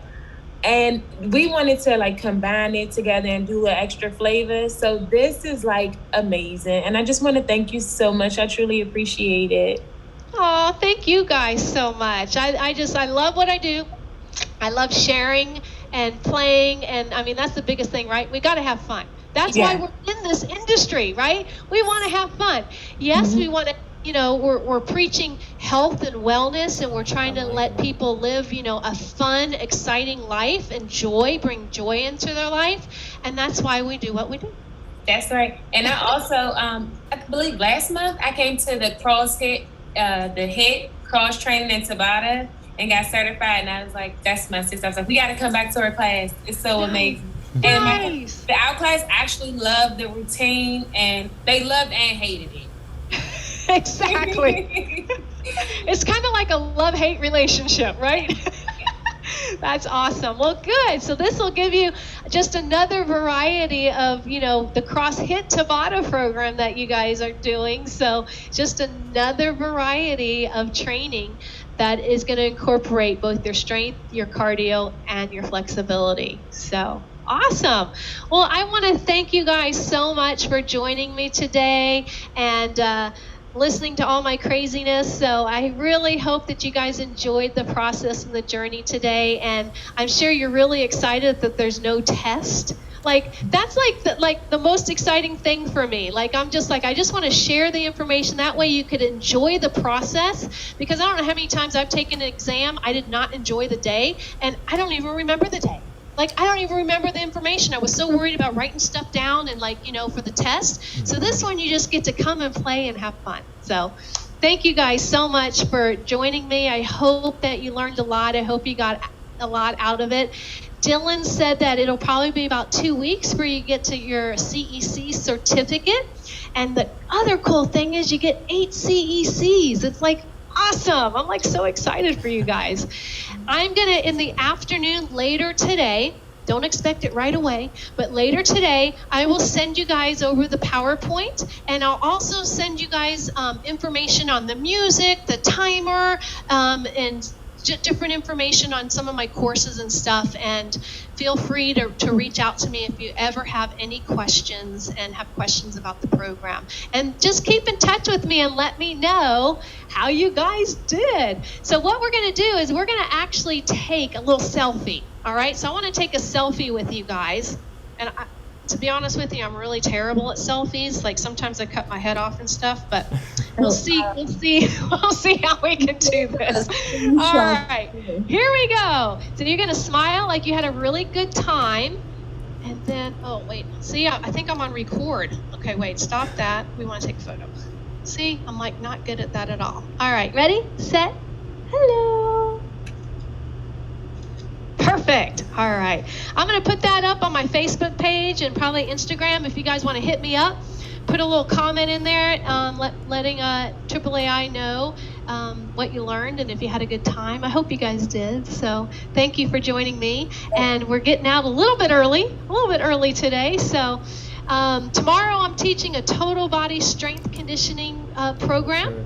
If you want to hop on into that one, go ahead and register for that program. That's tomorrow. It starts at 8:30 in the morning, and it's a lot of fun. So I hope to have you guys soon in another workshop and certification, and I wish you all the best in your journeys as being a fitness expert and fitness pro in your area, and I wish you all the best in the coming months and years. Take care. Bye. Thanks, Janice. Bye.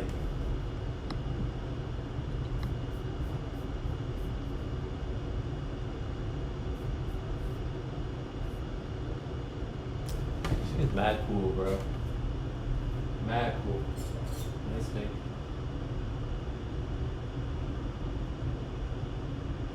So glad I saw her. I don't know why I didn't.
y'all dumb.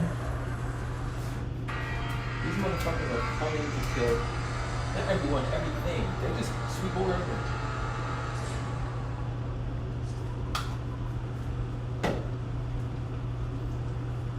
What do they want? What are going to be like them? The White Walkers, the Army of the Dead. Jon Snow is fighting the most important battle that exists. Everyone else is running around playing. Oh, I want to be the king. No, I want to be the king. No, I want to be the king. No, it's my throne. No, it's my throne. And these niggas over there like, yeah, we have an army of dead people coming to kill all of us. There won't be no kings.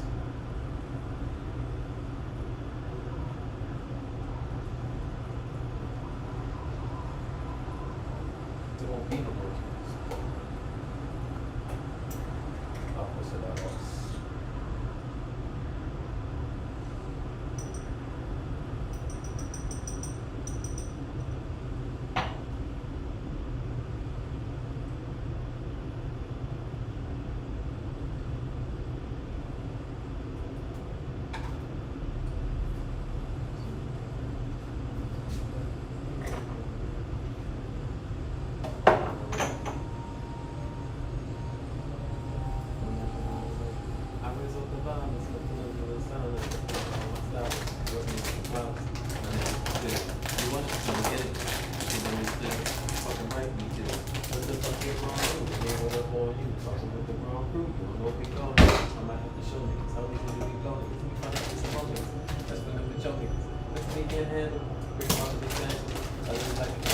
Just because I can't stand you, put my shit on tapes, and we busting grapes. If you was an A, and you I didn't look these tapes.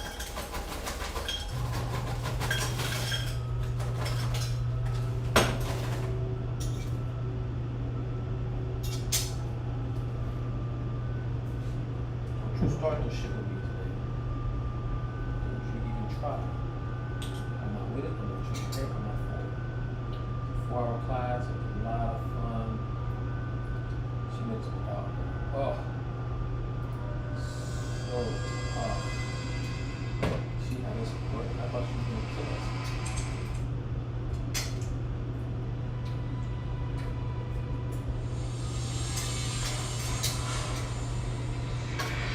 Swear your allegiance to me now, or even die. I got us work to do. If a man knows what he is, he must fulfill his destiny. They're waiting for you.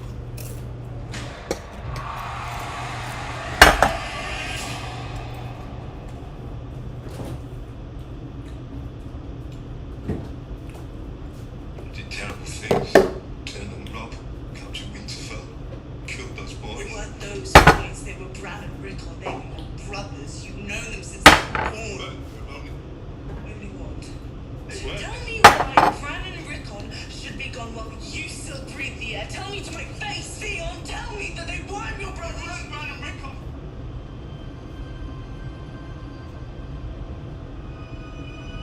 Oh, she's the only one It's a huge game changer for Sansa. She had assumed that her father was dead, her mother was dead, her sister was dead, and both her brothers were dead, which means she's alone in the world. And finding out that Bran and Rickon weren't murdered is completely changing the mental world, the emotional world that she lives in. It comes at a very important moment because she's so oppressed at this point. You know, she's been married off to a psychopath, and everything has gone horribly wrong. And then when all seems lost, she gets this one piece of news that gives her a little bit of hope. I think that re-energizes Sansa to survive this ordeal and to triumph over these circumstances and to do whatever she can to extricate herself from this absolutely terrible situation. So, here we sit. Two terrible children of two terrible fathers. Over the course of their conversation, the similarities in their experience start to come to the fore. Maybe the similarities in their worldview start to come to the fore. Tyrion has a lot of empathy for another orphan out there that had a terrible father, you know, that certain blood stuff on them. He realizes maybe theirs Start to come to the fore. Maybe the similarities in their worldview start to come to the fore. Tyrion has a lot of empathy for another orphan out there that had a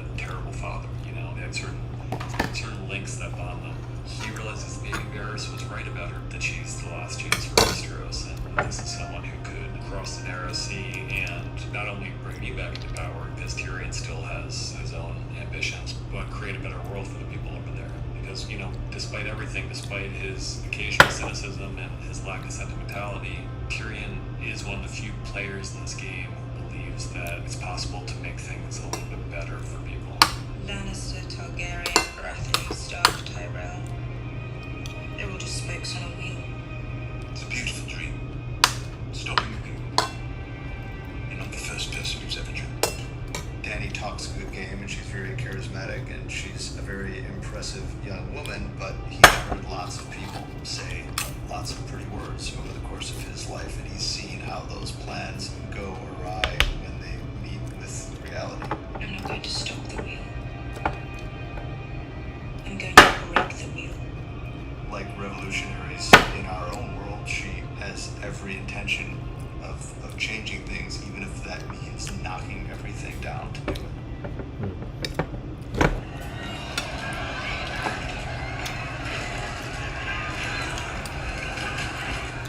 Well, we'll come on. When you look at the giant set pieces in the show today, most of them have been from the books, and Hardhome is mentioned in the books. We know that something terrible happened.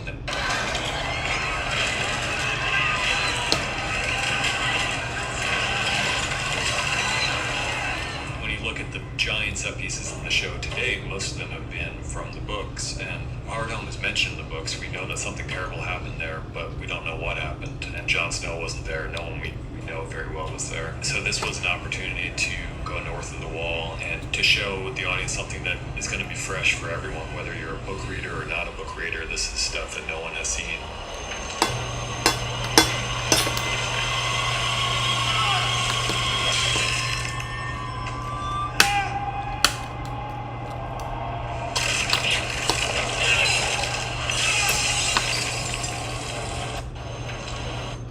There, but we don't know what happened. And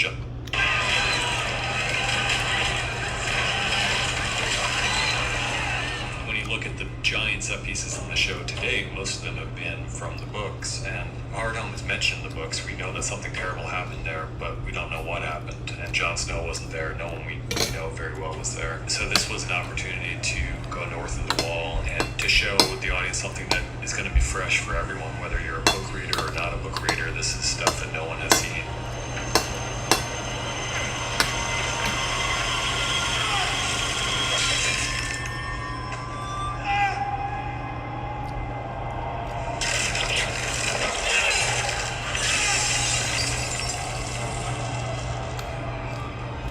It's a key moment. I mean, the Night King is watching all of this unfold, and it's going pretty much according to plan until he... The White King?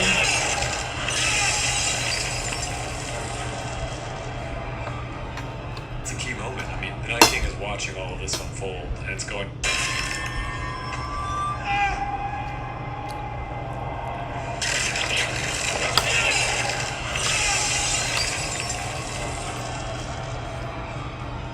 It's a key moment. I mean, the Night King is watching all of this unfold, and it's going pretty much according to plan until he sees the...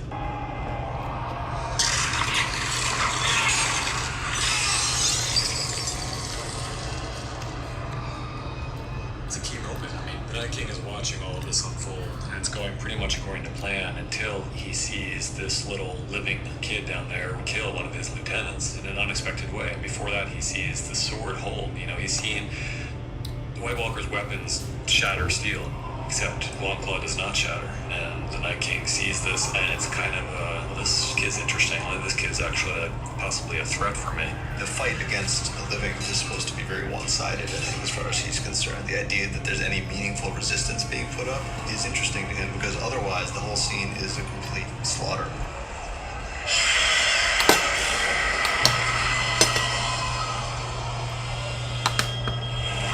One of the pieces of the sequence that we're happiest about is the Whites who run past the White Walkers and fling themselves off the cliff like undead lemmings, and they crash their bodies down to the ground and then get up again, because you can't really kill them except for burning them. It felt like such a strong visual way to put across how implacable and unstoppable and single-minded these things were, where they weren't about anything and they couldn't care less for their own safety and they didn't feel any pain. All that mattered to them was killing you.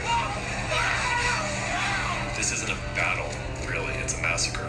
This isn't a big action sequence that ends with the hero winning. This is a big action sequence that ends with the hero's almost total failure. And the ante has just been upped in a pretty significant way, and he knows that the army of the dead will stop at nothing to get their hands on as many people as they can and kill them. And then the people that they kill become a part of their side, so it's kind of the viral expansion of this army is what they're facing if these things ever manage to get south of the wall. It's a very bad end, and John sees this as he's floating away. You can see it in his eyes. He recognizes that this is a catastrophe. The Night King has a huge army now, and they just tried to fight off a much smaller group of Voice and have very little success. So it's that hopeless feeling of how the hell are we going to beat that?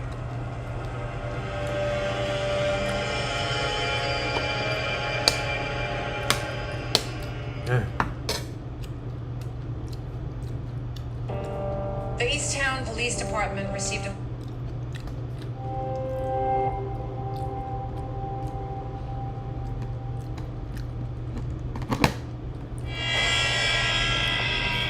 Echo, return to the docks. Should we watch the gambler? And then what? A gift for the thin man. Why should I spend my time listening to you? You have no one at your side who understands the land you want to rule. What would you have me do with him? A ruler who kills those devoted to her is not a ruler who inspires devotion. Remove Sajura from the city.